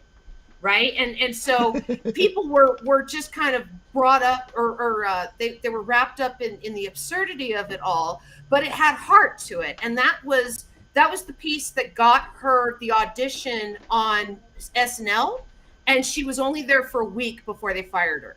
And so but Lorne Michaels went, this girl's really talented. She needs to write somewhere. And so he told the showrunner for The Office, you know, like, hey, you know, I'm sending her to you and look at her stuff. And I'm trying to remember the showrunner for The Office, but he's done like a billion projects that have all made money. And so he saw her potential and put her in it. And so that's why her first role, or first time you see her in The Office, she's got glasses on, she's very mousy and everything, because they had no idea what her character would be like. They thought she would play like a very shy woman, but Mindy Kaling's got that high-pitched voice, and she's just got such a big personality that they turned that personality into the character that she was on the show. Right, and okay, she's the guy that she was like the girlfriend of the show. You know, he's the sort of noxious guy he was also a writer. Novak. Yes, Novak. Is it Ben? Ben Novak, yeah. Yes, okay, yes. So he has a fantastic movie on Amazon I recommend right now, where he's like a podcaster from New York who sort of goes to do some podcast story. And it's all like, you know, it's all very funny. Yeah, you know, yeah, he's very good. I read his book too. He's got a good book, and he's got a good book of funny short stories.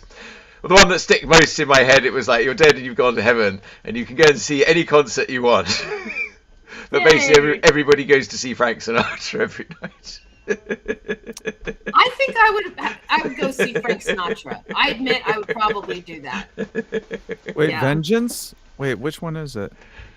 Was it Vengeance? Yes, Vengeance. I think is that what? Yes, is it called? Is it Vengeance? I'm looking at his wiki page right now. Yes, so. it's got yes, Vengeance. Yes, but the Vengeance is like, it sounds like it's a sort of Western with this, but it's really about a sort of New Yorker podcaster. But he's going out to the West. But it is about, but you know, it has some good stuff in it and some good cameos, and it's a very fine modern movie, a little movie, independent. If we like that sort of haiku tunnel sort of thing.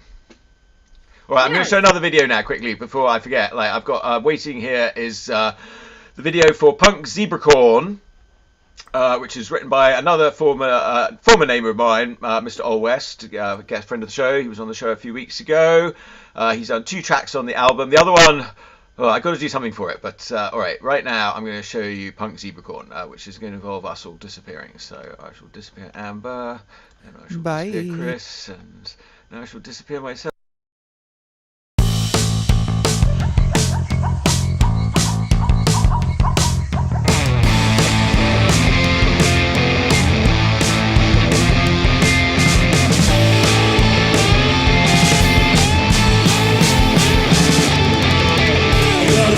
inside of me, kinda strange like a stormy sea. I don't know why and I don't know when, but kinda like to be friends. I'm a zebra and a unicorn, like I thought, just the way I thought. Can't stop to mess around. There's a new kind of beast in town. Feel like a zebra, then I've got a kick. I like the girls that I've got a trick. Take this place, I just gotta go. Gotta be wherever you don't know. I'm a zebra, I'm a unicorn. Kind of devil, do you like my horn? Can't stop to mess around. There's a new kind of beast in town.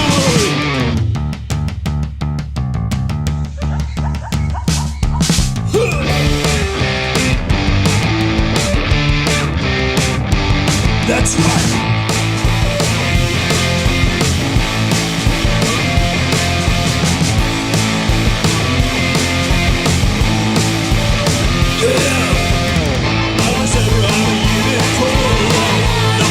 Just the way I fall, can't stop to mess around. There's a new kind of beast in town. I'm a zebra, I'm a unicorn. Call me devil, do you like my horn? Can't stop to mess around. There's a new kind of beast in town. And alright, so that is Punk Zebracorn there by Mr. OJ West. I think it's Punk Zebracorn. Zebracorn? Yeah, well, Zebra. Sorry, let's get Amber out from behind there. Oh, Amber. Hi. Camouflaged in the Urfspace jungle. I know. I'm up here. I'm hiding. I'll put myself down. Sorry, I'll keep myself down. Here I am. We'll look at Amber's art. All right. And it's funny because I have my mic right here, so when I duck behind it, it looks like there's a shadow cast from the planet Earth. Oh yes. See? All right. I'm going to grab my books and show those. Hang on. Yes. Show the books. Show them. Show us your books. Show us your books. Oh, I got a follower, Jabrith. Thank you very much for following. That's very nice of you. Let's see. I like this apparition mode we're in, where it looks like we're like ghost filters on us. Yeah, we are kind of in apparition mode.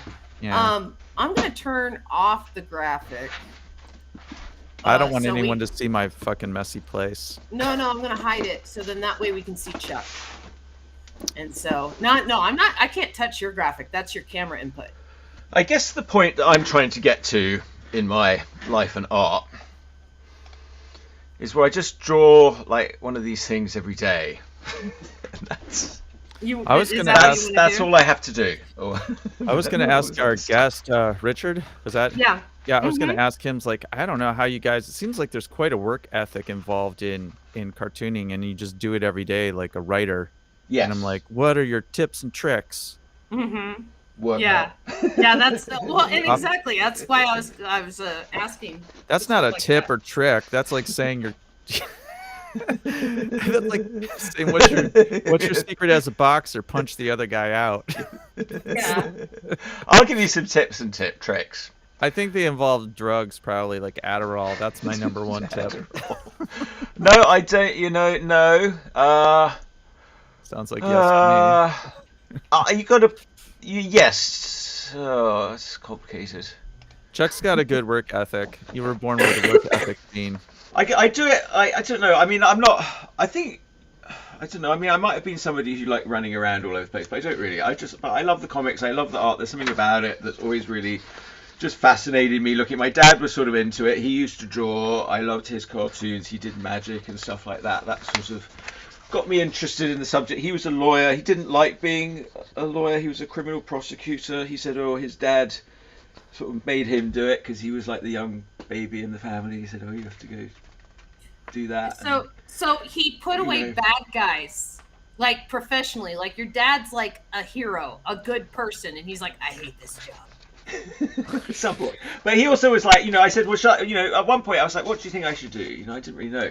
He said, I think you should do what you want. And he knew I like drawing cartoons and stuff. And he's always encouraged me And so I don't know if he was expecting me to come out with this. He probably should have done, because like, this is not very different. Like, when I go back through my early work, this is sort of, these are things like, this is really sort of mining some of my early childhood ideas, or just sort of subconscious ideas, just sort of things that are sort of slightly funny. They're a bit, okay, they're a bit sexy, you know, whatever, what, you know, just because I'm a. Just because I'm me. So you're saying if your parents encourage you, that's a positive thing? I'm saying, watch out, parents. You could end up with something like this on your hands. Encouraging you is supposed to be part of parenting. Yeah. Well, that's how I'm doing it. So they encourage me to follow my passion and follow what makes me happy, and you know, and yeah, he didn't like. I don't know. It's hard to say. You know, I say the opposite though. I mean, I'm like, you know, you should really think about taking up a career in the law. Or finance. Or if you like money, go and be a banker and play with money, because they manage to keep a lot of all the money for themselves. If you like art, you know, go and play with the art and you'll get a lot of art for yourself. If you like music, play with the music and you'll get a lot of music. You know, if you like money, go and play with that, I suppose. I don't know. I think I'm gonna. Well, yeah, I've already had that talk with my daughter where I'm like, yeah, look, you can do this creative stuff if you want to, but it's not that easy. And you probably won't make a lot of money, and you kind of you still have to do the, you know, like some people they become an accountant, they become a banker, they become like, and then they have to learn something about like money and stuff like that. But you also have to do it as a creative person. In fact, as a creative person, I think you have to understand money even better, which is kind of ironic, you know. Well, I've got my piece on money in here. I've shown it to you before, but since we're on the subject. I'm still reading George Carlin's book, Last Words. And he talks about during the 70s, he was doing so much cocaine, he didn't care about the money. He just trusted his people. No, I mean, he's serious. You know, this is what he talks about. I'm laughing because it's a very common thing. Yeah, but he didn't care about how much money was coming in, right. You know, because he just trusted the guys that were telling him that it was all good. Yeah. But there was a movie project that he basically wasted like 20 years into that never came to fruition. That he realized when he had a guy that he could trust that looked over the books that he lost millions of dollars trying to make this project. Mm. You know, and he's like, I could have really used that money on cocaine. Well, I'd like to read that. I was listening to him. He did a piece on the digital age, like I guess when he was quite old, and it's like Millennial Man or something, and it's absolutely, oh my god, he totally nails our era now. I'm like, oh my god, he just, you know, he had every word of it was spot on, and you're like, wow, you know, that was sort of him at the top, I suppose, the top of his game, the end of his game. You know, I mean, he was no less good at calling it. Well, he is attributed directly with creating the entire genre of observational comedy. Like you know how you can trace certain genres of music to a particular song. Wait, didn't you just say somebody this week shared something about that they found some medieval comedy manuscripts or medieval? They thought they were none, and it was still like doing the same jokes that they're doing today. Yeah, well, the manuscript was very interesting because it was basically a full script that he had written down, and it was a lot about the king. It's believed that it was to be performed in front of the king, and it was a roast. And so roasts go way back, but we're talking about observational comedy, which is completely different from roast. You know, is it like this? Like Papyrus, what's up with that? Is it like that? Or like we need more? Yeah. I need like a control board with buttons so I can push a button to get some of these things. You did me a good one the other day on the meme. What was that one you gave me the other day? Christopher Walken one. I take them for granted because you're sending them to me all the time. Wait. Think about like I could never do this. I'm sending you memes. Like I post them to Facebook. No. I mean, Chris keeps sending me little voice recordings he's done, and sometimes in text conversations I like to do a little voice. And I'm like, I know, I've noticed. Save them. Mm. Oh yeah, you have, right? They're all golden. Yeah. Oh my god, the thing is, like, we've got such long text. Well, mostly next to me, they've got these huge long. I don't know if you can do this on an iPhone, but on an Android, you can have it sort for like audio, video, and that type of stuff. Oh yeah, play that. Use of fun Chuck's Kickstarter. That's right. Wait, I forgot about that. Oh my god, I've what got was to do the something with idea it. right Wait. before that? What did I say? How did we even get onto that? Because there's a like a preamble in text that we somehow got to. Do we need to get more star power? Can I do a mediocre Christopher Walken? That's better than a mediocre one. I don't know. We were saying, I don't know. I think we were just talking about ideas. Yeah. Let me see. I'll put my glasses on now. Yeah, Christopher Walken's always fun. What he's talked about in interviews that's created that cadence that we kind of know for Christopher Walken is when he has a script, he literally crosses out all the punctuation.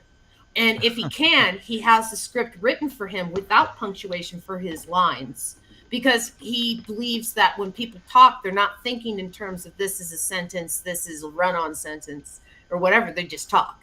Yeah, and so that's why he has created that cadence over time, is because the pauses are wherever he feels like putting them.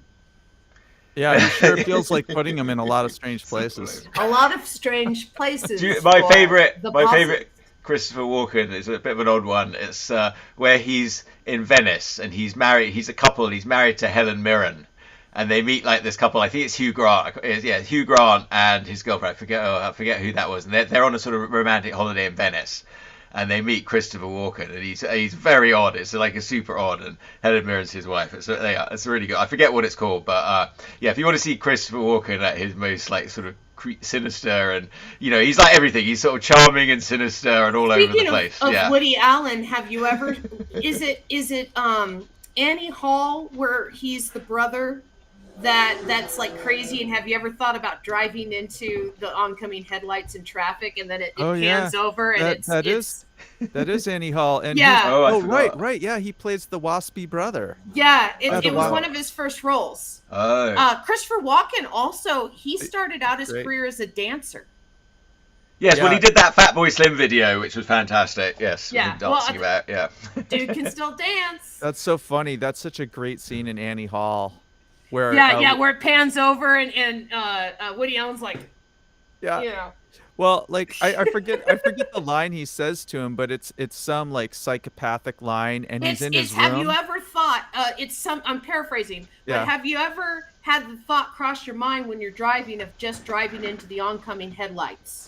Right, but he's driving when he says this. Yes. Well, I know. No, I think. Well, that's funny. Well, Woody Allen was very funny back in the day. I don't know. And don't forget, there was also the long speech that he gave him in that movie as well. And okay, here's a total tangent. Annie Hall, originally the script had a whole murder mystery plot, and that was the main plot, and then the love story was the subplot. Right. And that's why the ending kind of feels a little haphazard, is because when the editor got it, he realized that the main plot was so boring and the subplot was so interesting. He went to Woody Allen and said, let me edit it as a romantic comedy instead. And Woody Allen gave him the permission to do that. And they literally cut out the main plot and they built the subplot. And so at the end, where he's talking to her about, I miss you, I want you. And she's got the sunglasses and she's just kind of like, resting bitch face, not talking to him and stuff like that. That was actually a shot from the midpoint of the movie. And then she was supposed to disappear out in LA, and it was supposed to be a detective mystery of him trying to find his ex out in LA after she disappeared. I mean, that's insane. I can't believe that they twisted that and got this great movie out of the subplot, because I love that film, and that's bizarre. But they did the right thing. Good job, you guys. You did. Well, it's interesting. It really talks about the power of editing. That movie and High Noon, I think, should be taught in colleges about editing, because High Noon was a project that was filmed, and it was dead on the shelf for like 7 years before the last editor got a hold of it. And so what he realized is that it didn't have any atmosphere. So he got permission to get a camera, and he literally filmed out in the studio lot, sand, like the ground and the sun. And trees and, like boots walking and just, little shots like that. Yeah. And so he sparsed these shots throughout the movie to develop the scene of this hot day that they were ready to have the showdown in the middle of town. And so it builds up the tension more. It Yeah, built up this tension, makes you and feel like when you're on the heat and the pressure. And yes, he lovely. saved that movie because that movie literally sat on a shelf as a boring cowboy movie no one wanted to work on for 7 years. Yes, so it just shows you. I mean, like art, you can create out of anything. That's the thing. And like John Huston, you know, when he made the Maltese Falcon, that was the third remake of Maltese Falcon, and like the other two hadn't been very good. And John Huston would say you have to remake a bad movie, not remake a good movie. Yeah, he had his secretary write the script for the Maltese Falcon. He literally handed her the book and said, "I want you to write down what people do and say, nothing else." I love that. We wanted to see that one again for a while. Yeah. All the thoughts, and if you've ever read the book, there's a ton of thinking, right, where the guy's trying to reason stuff through and everything like that. They took out all of that voiceover that normally would have been there for a book of that kind being adapted, and like he said, he did the action and the dialogue, and it was one of the first times a woman ever had a credit for writing a script. Very good. Yeah. Oh, I really want to see it. It's a great San Francisco movie too. You know, it's like. Well, I mean, some San Francisco atmosphere. As a Goyle, you know, I focus on stuff like that because I find, you know, it's important to have role models. Yeah. Yes, absolutely. Well, it's very difficult, and to be a role model, you know, you have to put yourself out there. I don't know. Yes, I mean, there's always been like strong, powerful women. You know, there's like Crumb made this strong argument in his book of Genesis about how the Abrahamic religion is all about suppressing, you know, the Earth Mother and the sort of previous dominant religion. There was a lot. Pat Mills wrote in 2000 AD, who shaped a lot of my philosophies. You know, he was quite pro the. The feminine divine, and that's my excuse for my book. I'm supportive of powerful women. I've known a lot of strong, powerful women and women bosses I've had, and they've been good. I don't know. I celebrate women, and as positive role models for the world. And maybe if we all listen to women, the world would be a better place. Or if they took over, they'd realise it's not so easy. Well, it's not so easy. I think women had a good situation. I think women are in charge all along. I think we were all sitting around in the caves, and the women were like, "You're can you get out of the cave and make yourself useful?" And amberism, because I'm going to say probably something shocking here. My personal belief is men who have no problem with women have big dicks. That's my size is relative, I think. I just want to say something. I've never had a problem with a woman in my entire life. No, I'm serious, because guys who have problems with women, joke, by the way. There's some kind of insecurity there, and men seem to be insecure about the size of their penis. So if they know they have a good sized penis, they have no problem with women because they don't see them as a threat. You heard it here first, folks. Yes, well, the advertising industry wants us to be very worried about the size of our penis, and they've got all sorts of products to sell us. Yes. Really? Help that insecurity. They like find our insecurities. Can you and put they the wheedle away URL on in the them. chat? But I think yes. I think know what to tell you. Flagged for spam. If I like a woman, my penis gets bigger. That's all I can tell you.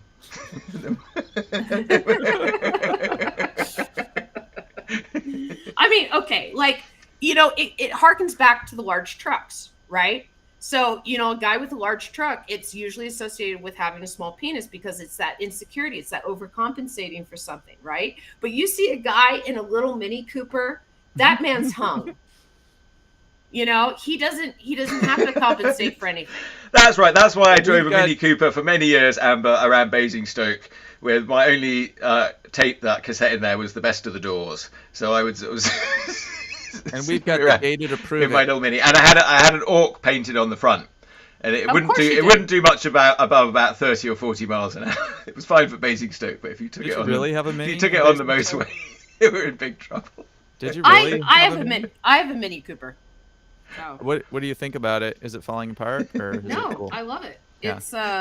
It's the Mini Cooper is it's fast. It has zip. It has a great turn radius, good gas mileage.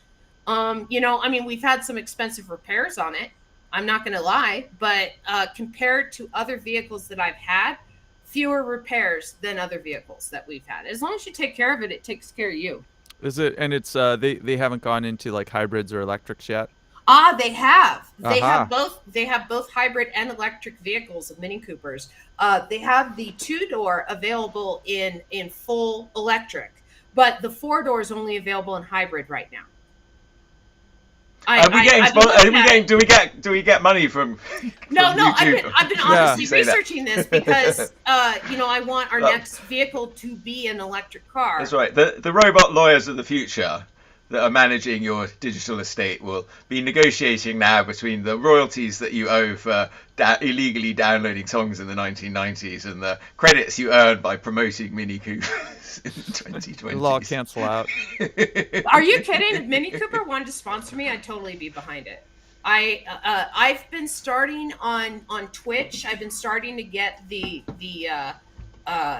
salesman crawling out of the woodwork, saying like, you should wear this jewelry and not tell anyone that we gave it to you and just talk about how great it is. And it's do like lots of inexplicable close-ups on it. Yeah, exactly. And it's like, and you're going to pay me $100 for that? Nah. If you want me to sell your jewelry, you're going to have to pay me more than that. Yeah. All right. Yeah. Well, it's time now, talking of such things, for another commercial break in which I plug my Kickstarter by playing another video. Some people seem to be watching today, so I'm going to play another video. This one's called Electronically Enhanced. It's one of the ones specially created for this album by Astro Kitty and the Urfspace 5, which is the cartoon band. Like Blur changed themselves into the Gorillaz with the help of Jamie Hewlett. And my buddy Isaac Bonnell is transforming himself into Astro Kitty and the Urfspace 5 because he didn't resist it. He said we should make a cartoon band. I said, okay, you're going to be Astro Kitty and the Urfspace 5. It's basically just him.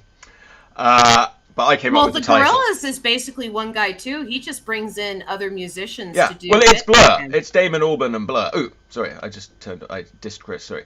But yeah, I'm going to turn you guys off now and play this music video, and we can comment on it afterwards. This video probably needs. I'm trying to just get Matt quickly, and after this, I've made some shorts for the others, so maybe I'll show some of them too. But here is Electronically Enhanced coming up.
Yay! Alright, there we go. Well, I don't know what you thought of that.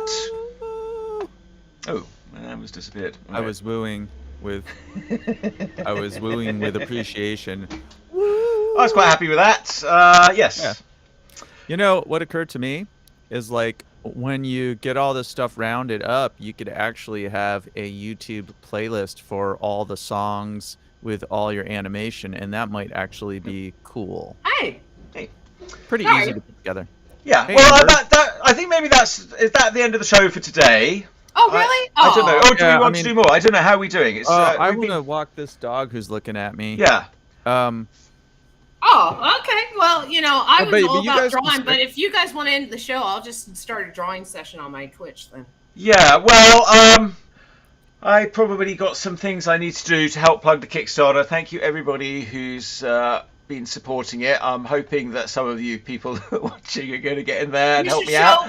I'm Hey, just about okay. I've got a week to go. Before you go, you should show the Kickstarter and let people know where they're at. Oh yes, how many yes, backers? yeah, How yeah. long? All right, I'm going to share the screen. Share the screen. Share the and screen. Yes, also- progress. Yeah, I've been doing that, but you're right. That's very important. Okay. And also, you can contribute at any amount. You don't have to start at the it's just good. Yeah. Woo! You're what I- about halfway there. You got Yeah. 7 days left. I've got Almost 7 about- days left, and well, it's going to be up to you guys. I mean, there's been some amazing people come on board. I don't know. I keep telling you, you're not really supposed to say who the backers are, but Well, that's okay. You just say the thing is any backer of a Kickstarter is an amazing person. It doesn't Yes. matter who is backing you. They're an amazing person. We got a lot of backing from Jeffrey Epstein. Thank you, Mr.Epstein. That was great. You I are an never- awesome person. I've got those Jeffrey Epsteins that I know of. I don't know. I've never run a Kickstarter myself, but a friend of mine who ran one that was successful, we had raised like 99% of the money until the 11th hour. And so we were, all kind of doing the hard push and stuff. And some random person who remained anonymous, because you can do that on Kickstarter, gave us like $5,000, which was Wow. almost double what we were asking for, just in the last little bit. Oh, you guys are making what it was is the Transylvania Television Kickstarter for our original TV Halloween special, and so we need to raise money for building new sets and puppets and different things like that. And so they were originally only asking for like $4,000, and they ended up raising over 12,000. And so, and like I said, a lot of it was that 11th hour anonymous donor that was just like, oh yeah, this will bring you over, and here's a little extra. We have no idea who that person You're was. like, thank you, rich mom. Whoever it was, Thank you, Rich. Yeah, I know. Like I think that if I were a rich person, I think I would do that. I would just back people's dreams on Kickstarter. Dude, like rich people are like just trying to figure out how to spend their money. They can buy like overpriced cutlery. They can buy the latest this or that. Yeah, but I mean, think about it. Like you could literally go to Kickstarter and make hundreds of people's dreams come true every day. Yeah. By going, oh, you want $4,000? Here you go. Oh, you want $2,000? Here you go. Oh, you're only 500 away. Here's the thing. 1,000. Here's the thing, though, Amber. Like good billionaires, they do that already. In that they sort of invest their money into people's projects. And not all billionaires are evil. Like they're not all. No, Amber, they're not all evil. It's wrong. There's like even amongst CEOs, the psychopath rate is still only like 1 in 25 or something, or 1 in 20. So it's still 95, 96% of them Billionaires are not. All right, but also we can tax them. That's not their problem. But they're doing something. They're generated. They're a force. You can't you don't want to chop their heads off. But you need to make sure they're paying back for what they're taking. I think that there could be a little head chopping, and I think no.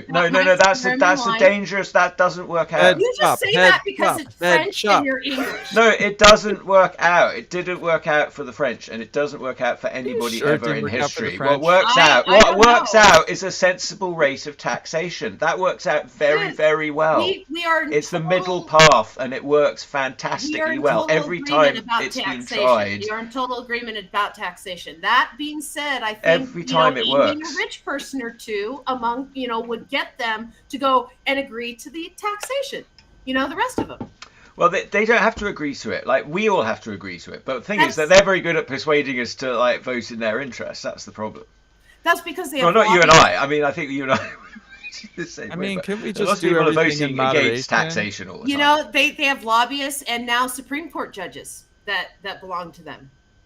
And so, yeah. Yeah. So, yeah, that's the problem. That's how, money will corrupt. That's the trouble. It's like trying to fight the corrupt. It's like what we were talking about slightly earlier off just before the show about, the book of, The Art of War says that you have to sort of become the dragon, fight the dragon. But, yeah. As I say, you could be a chromatic dragon or a metallic dragon.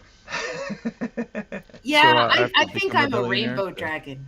Yes, the chromatic dragons are colourful, but they're the evil ones in Dungeons and Dragons world. But the chromatic dragons are the metallic dragons are the shiny metallic ones. Oh, you're talking and they're D&D the good ones. War. Yeah, D&D world. The chromatic dragons are the blue, red, white, black dragons, green dragons, and then the metallic dragons are the gold. I don't even know if there's only one gold dragon, and that's like Bahamut, who's the lawful good gold dragon. And you've got Tiamat, who's like the embodiment of all the... every single D&D game I've ever played was always homebrew. And so sometimes they just invented their own characters or, yes. I think the highest level one of my characters got to was like level 30. So we weren't fighting dragons yet. Yes, well, we play. I play a fairly canonical Greyhawk, but you always need to be creative in D&D. But like the best D&D happens when you roll the dice and something happens that you didn't expect, or the players want to do something, and then that's where the fun happens. So you've got to take a roll of the dice and see what goes. This Kickstarter is a roll of the dice for me. I mean, if I look at my graph, I show you my graph page. It's like it looks quite happy. It's sort of ticking upwards towards the line in a steady line, but it needs to curve in this last week. It needs to curve up, and Kickstarter can do that. Often they'll sort of curve up the beginning, go flat in the middle, and curve up the end. Mine's been a steady climb up, and it's just getting the word out. I'm not paying to advertise it. I'm relying on. I think we just got some pledges, didn't we? Good word of mouth. Was it at 311 before we started? Well, I thought it was. Oh yeah, no, it looks like we got another backer. Thank you so much. Yeah. Thank you so much. Yes. Yeah, you got another backer. Who's probably watching, maybe watching. I don't know. Well, thank you. You have to support Urfspace because hoof-footed women need to live. Yes. They need to have a place to live, and that's your books. You need to affirm them by making sure that this Kickstarter is fully backed.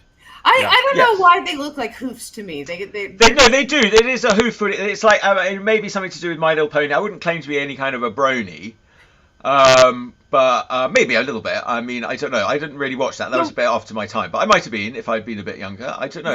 The writing on that show was actually pretty good, but I didn't understand the brony thing because it was like these big muscular guys that were like. With beards and stuff that were watching My Little Pony, which was about, sunshine and friendship. Bears and ponies. Yeah. Maybe it's because, men are taught in our society not to care or love, and they long for that. Or they could have Yes, I'd say there's an element of that. It's like a lot of this is sort of, yeah, I mean, sort of. I don't want to explain it too much because I sort of delved around in my subconscious to see what come up in the way that Robert Crumb does. I worry about. I'm not sort of like Crumb's not afraid of upsetting people. Sometimes I'm afraid of people are going to go like, what the hell? I mean, I think Crumb drew comics that he himself wanted to read, and there were a lot of people that were interested in what he was making. Like when he worked with Harvey Pekar, we've talked about Harvey on the show before, but when he worked with Harvey Pekar on American Splendor, he was I think he was the first American Splendor artist because they had a connection over records and they liked music and they would sit and they'd listen to music and they'd just talk ideas and stuff. And so when Harvey's like, man, I wish I could make comics. It was Crumb who's like, well, just write them. I'll draw them for you. And he planted the idea in Harvey's head. And Harvey supported so many artists independently with his government check that he was earning keeping records for the VA. right? And I mean, the man was a powerhouse in the comics industry. Yes, all so that's because a of good Robert example of having Crumb. like a No day problem. job, a 9 to 5 that you can plug away at, boring Yeah. job, and then you can devote the rest of your life to your creativity. I think Bukowski there did has that. to be a balance in your life. And Bukowski, he didn't start writing until way later in life. Well, he started, I think, with poetry pretty Yeah. early, but his first book came out in his 30s or 40s, I think. No, his first novel came out in his 40s, but his first poetry book came out in his late 30s. Really? Like he started I- way late in life. I thought he started writing, but he just didn't write books. And so I know he's known primarily as a poet, but it's his books that I find, Yeah. hilarious. There's actually. there's one called oh gosh, it's something in rags. It's like Cans and Rags or something like that, and it's this description of this guy with this horse cart where he's beaten the horse to death, and he keeps saying, like, cans and rags and stuff, so people will bring their rags and their cans out, and he gives them a couple cents for it because he takes it down to the dump. I mean, we still have people like this today, but just the description of this horse cart, and it's this description of this guy that was just so brutal, and that it was the most evil man he ever met. Okay. Well, this is good. All right, I'm just going to look. I want to give you all like a taste of the last few tracks that I've got on the album here for you, which I don't know if I'm going to get time to make these all into long videos. But sorry, didn't mean to turn you off. I'm going to sort of do them as shorts. So can I bring that in? All right, where's that going to come? All right, let's see what happens. Here we go. Oh wait, that's the wrong one. Hang on. Wait. Figure out. All right, this is going to be Farrier of the Swamp. It's just 30 seconds. Farrier of the Swamp by the Angry Tunes. This one's more metal.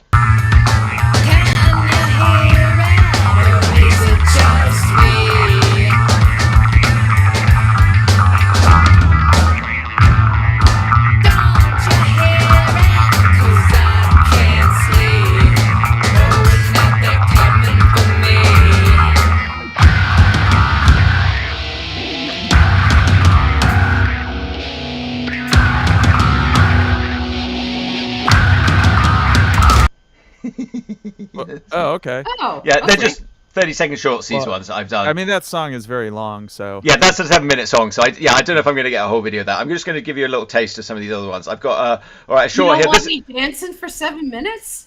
Yeah, well, it's great. I will do it, but I've got to get some shorts out because the shorts do very well on YouTube and stuff, and people can share them. So I'm just going to share the rest of these shorts. These are the other tracks from the albums that you won't have heard yet. So this one is from Dirk Tiede, our friend Dirk Tiede. Yeah, Dirk. Yeah, he's got this track. It's called Eine Kleine Techno Music. It's the most silly one. I'm sort of going to be coming in towards the end of the album, but here it is.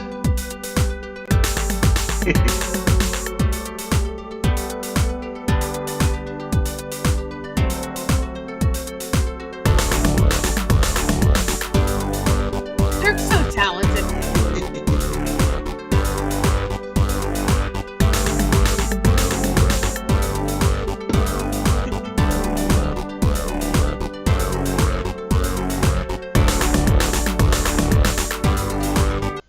That's a very silly song. I want to just say sprockets while I do that, and then go like this. I got a couple more for you here. Do you remember that Sprockets on SNL? It's probably from the 90s. Oh, Sprockets. Sprockets. Yes, Sprockets. played Oh, yeah. by Michael Myers. Yes, I Yes, remember that. yes. Oh, I just watched the Pentaverate. Oh, if you like Michael Myers, it's really good. I don't know. I mean, Is that the Canadian sportscaster guy? Yes. The new one that's out. Yes, he's like this Canadian journalist. He gets sort of involved in the cult. It's just basically Mike Myers playing all these characters, but the jokes are good. They're tight. They're silly, but he's making a point. He's making a good message. I don't know. I thought if you're any kind of fan of Mike Myers, you've got to like the Pentaverate. I might watch it. I saw they're pushing it on me. Yeah, I like it. I'll just give a shout out to the Wham. The Wham. I think it's Netflix did a doc on Wham. It does something that usually those type of music docs don't do. and it was really kind of just heartwarming and sweet. Well, I saw it. Yes, I don't know if yes, it was very interesting what I had to say about Andrew Ridgeley. He definitely, it was interesting. Yeah. Yeah, I mean, it didn't do the normal path that, like, VH1 used to do that behind the music, and there were like 3 acts in it, and one was like the rise, and then right, changed. Exactly, and then it'd be like, then drugs, scandal took over their lives and wrecked them, and now they're making a comeback. It was like always the same 3 acts. It was so predictable. Yeah, well, I mean, you have to understand that with VH1 behind the music, that was the structure of the show. Because that was the structure that probably tested best with audiences of like, oh, what happened after that? Oh, I know drugs were really bad in their life and stuff. But I understand Wham were just, they were good guys. Yeah, they were good guys, and there wasn't like any bitterness. There wasn't like this drugs or sex or scandals like wrecking their careers. And they're still good friends. And it was just a really nice story. So here's a rock and roll story from the Doors that Ian shared with me because he reads a lot of books about. Oh yeah, do you like the Doors? Yeah. I'm not. I actually personally am not a fan of the Doors, but I can appreciate. I am from my mini days, definitely. Well, I can appreciate their music and stuff like that, but there's just music around that era time that I just like better. And anyway, that's neither here nor there. Whether you like the Doors, here's a rock and roll story about the Doors. So the Doors and like 2 or 3 other bands are all playing together at this venue, and they all go out for ice cream except for Jim Morrison, because Jim Morrison was like, why are you guys going out for ice cream? We're supposed to be, we're supposed to be rock stars. We're supposed to be big and stuff. And so I guess he took a full bottle of like a whiskey. I don't remember what the brand was, and just downed it before the show. Mm. And so during the show, everyone's booing him and stuff. They're throwing stuff on the stage. He's just sitting there drunk out of his mind, barely spitting out lyrics here and there as people are just, oh man, you suck and stuff like that. But I guess this performance inspired Iggy Pop, who was in the audience as a young teenager going, yeah, that's what I want. Yeah. Yeah. Well, Jim Morrison, he just had the attitude. I don't know what to tell you, folks. He's It reminds me of Bukowski. It's one of his books he talks about where like the people were coming to see him get drunk on stage more than actually hear his readings. Yeah. It was like a performance piece of him getting drunk and belligerent that was attracting like the masses. The same thing. Well, are you saying I need to go on a drunken rant in order to get my Kickstarter? Like, because that's what this show's going to be next week. If I'm not over the finish line by this time next week, this will be the finish time. It's 11:14. It's finishing. Folks, if you're still listening to this, I got to get this out. If you're still listening to this time next week, it will be over. So I have. We got to get there. Otherwise, I'll be going down with I'll be captain on the deck singing Rule Britannia either way. But hopefully we're going to sail into harbour and colonize a new undiscovered territory. Chuck, if you're going to get drunk like Bukowski on stage, maybe you could do it via surrogate, and I will volunteer myself for that role. At the same time, we were talking about the guy who created Pit, right? And his drunken streaming, and how it didn't do him any favors. That's why I should do it for Chuck instead of that way. Chuck can always like have an excuse or something. He could say, yeah.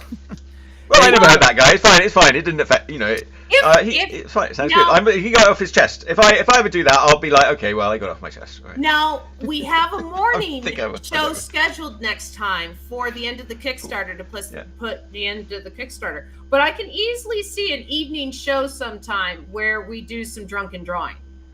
Yes. We're going to continue to play with the format of this show. Yeah. As we roll along, we have different guests. All right, come on. I want to play. I still got to try and squeeze. We keep getting distracted. I've still got a couple more I want to squeeze in. This one's from Dynamite Holdaway. His song is Gravity. There's a little voiceover. It's mostly music. There's a little voiceover. The voiceover really reminds me of this hypnotist I like, Dr. Emmett Miller.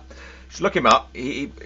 He was down in Southern California, Eastland Institute guy, but he really was a pioneer of medical hypnosis in the 70s. Very, very interesting guy. mixed race guy from New York. Definitely check out Dr. Emmett Miller. It's not Dr. Emmett Miller on this record, but it sounded a bit like him, and that's why I had to include it on the album. And this is, again, just a snippet. You have to get back to Kickstarter and get the album if you want to hear the rest of it.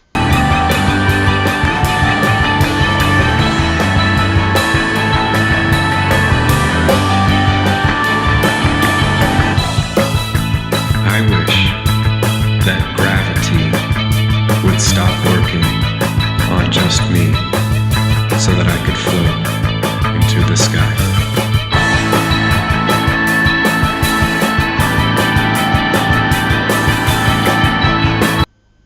Hey? Yeah. I thought I heard a punk zebracorn in there. There's a sample that's going wop wop wop wop wop wop wop wop wop wop wop. It sounds like a punk zebracorn. Well, okay. All right, two more here. I got really busy. I did a whole bunch of these yesterday. Actually, no, I've got 3 more. Do you want 3 more? You want 3? All right, I'm gonna. Okay, this is another one from Astro Kitty and the Urfspace 5, and this one's called "We Live in Space."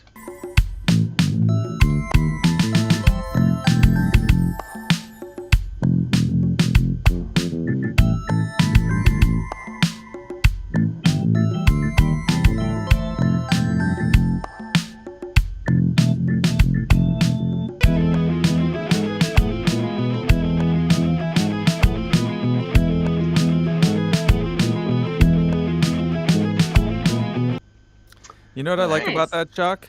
Yeah. You hit the ground running. Like the music and the visuals were like a good match, and you hit the ground running on it, which I think is super important for shorts and you know, all the short format stuff. I think that's important for. Thank you. All right, let's see now. What else? What have I got? Okay, so I've got.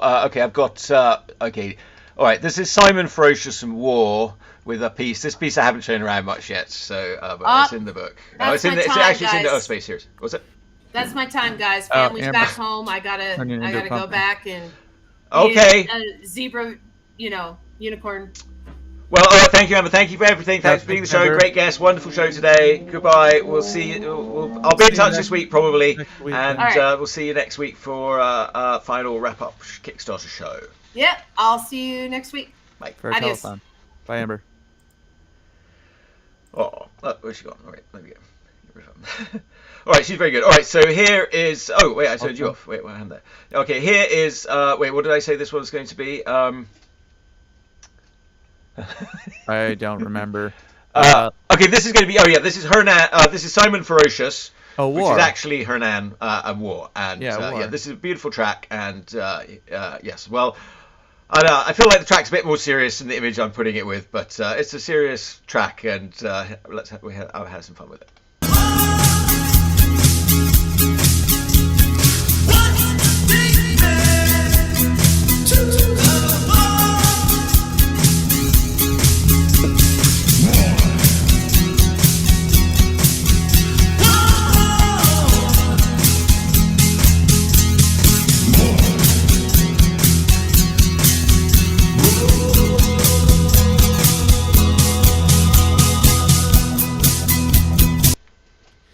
I like these teasers.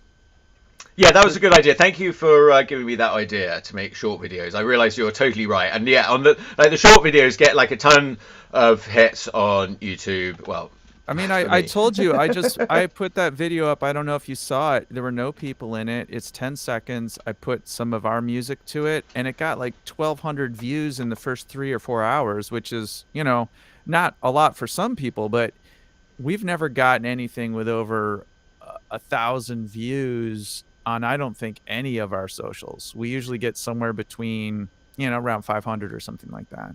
Yeah, I guess people like people need the atmosphere, I suppose. Like your post of the post was full of atmosphere.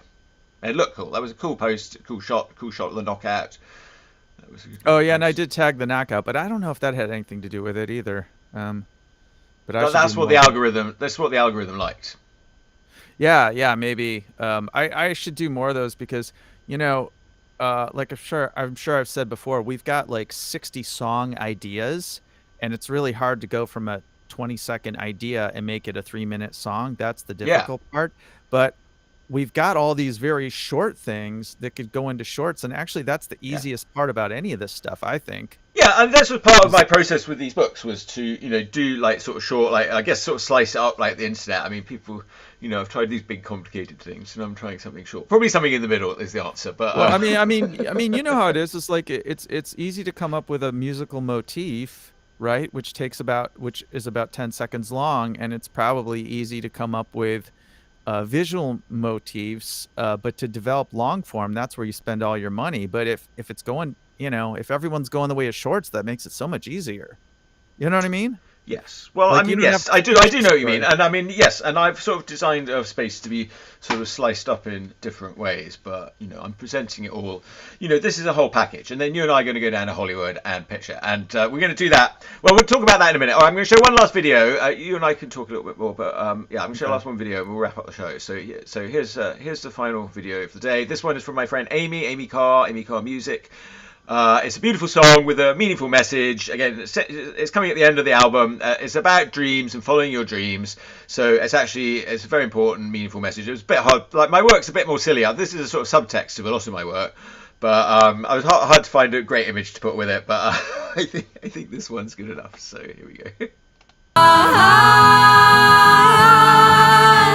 I don't know about you. I choose to fly. Why don't you join me in flight? Keep on dreaming,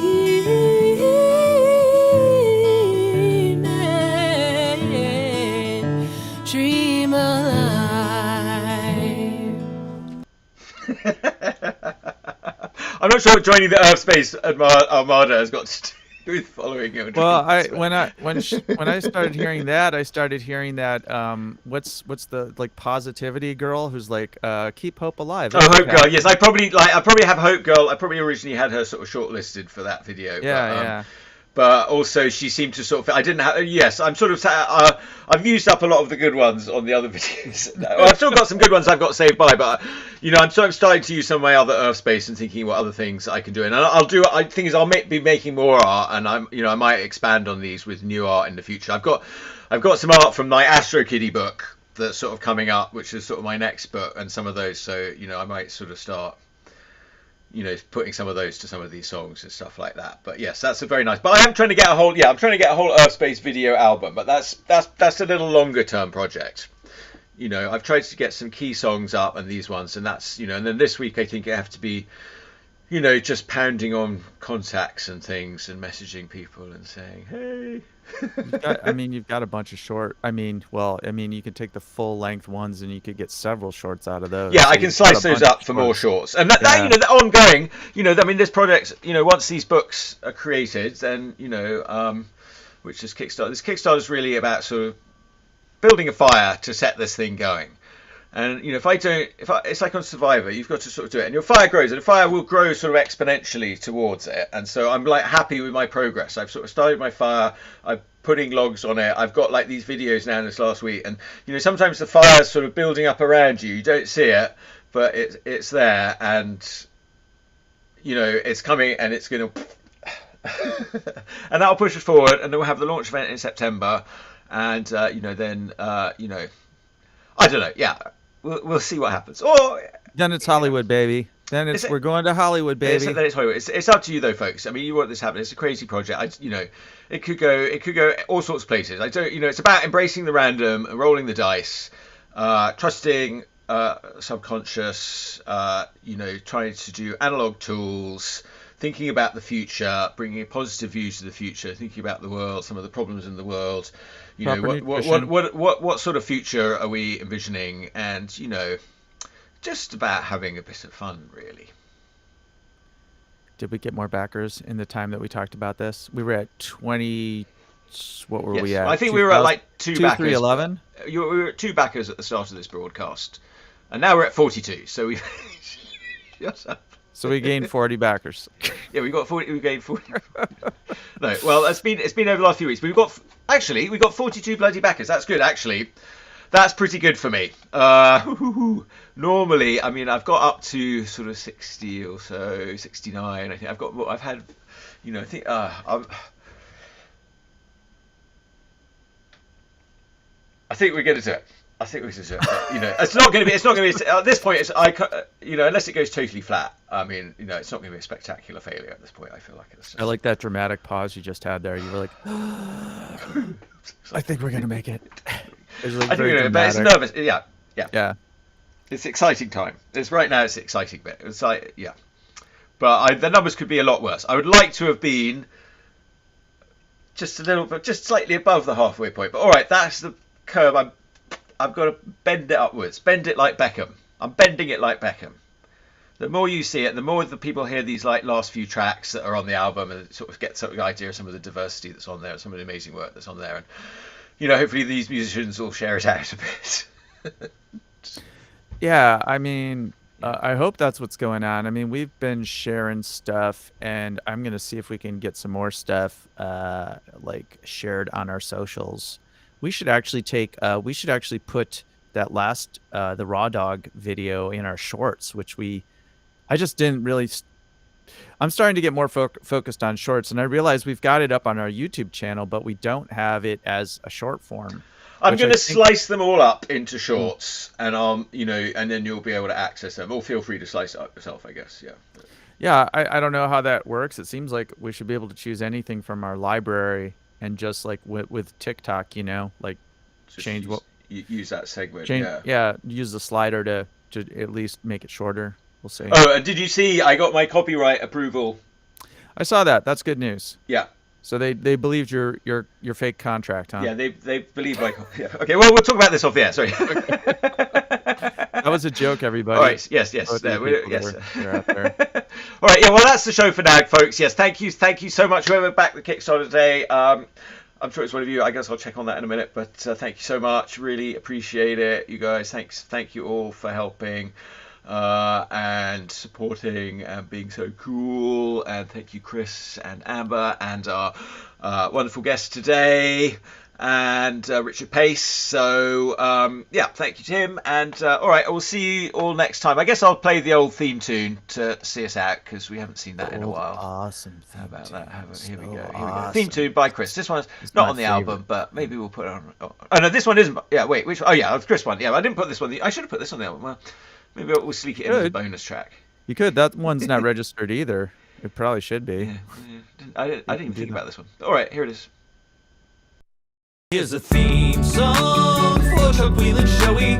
He asked me to write one, but I stole from David Bowie. Here's a theme song. Chuck Whelan is the best.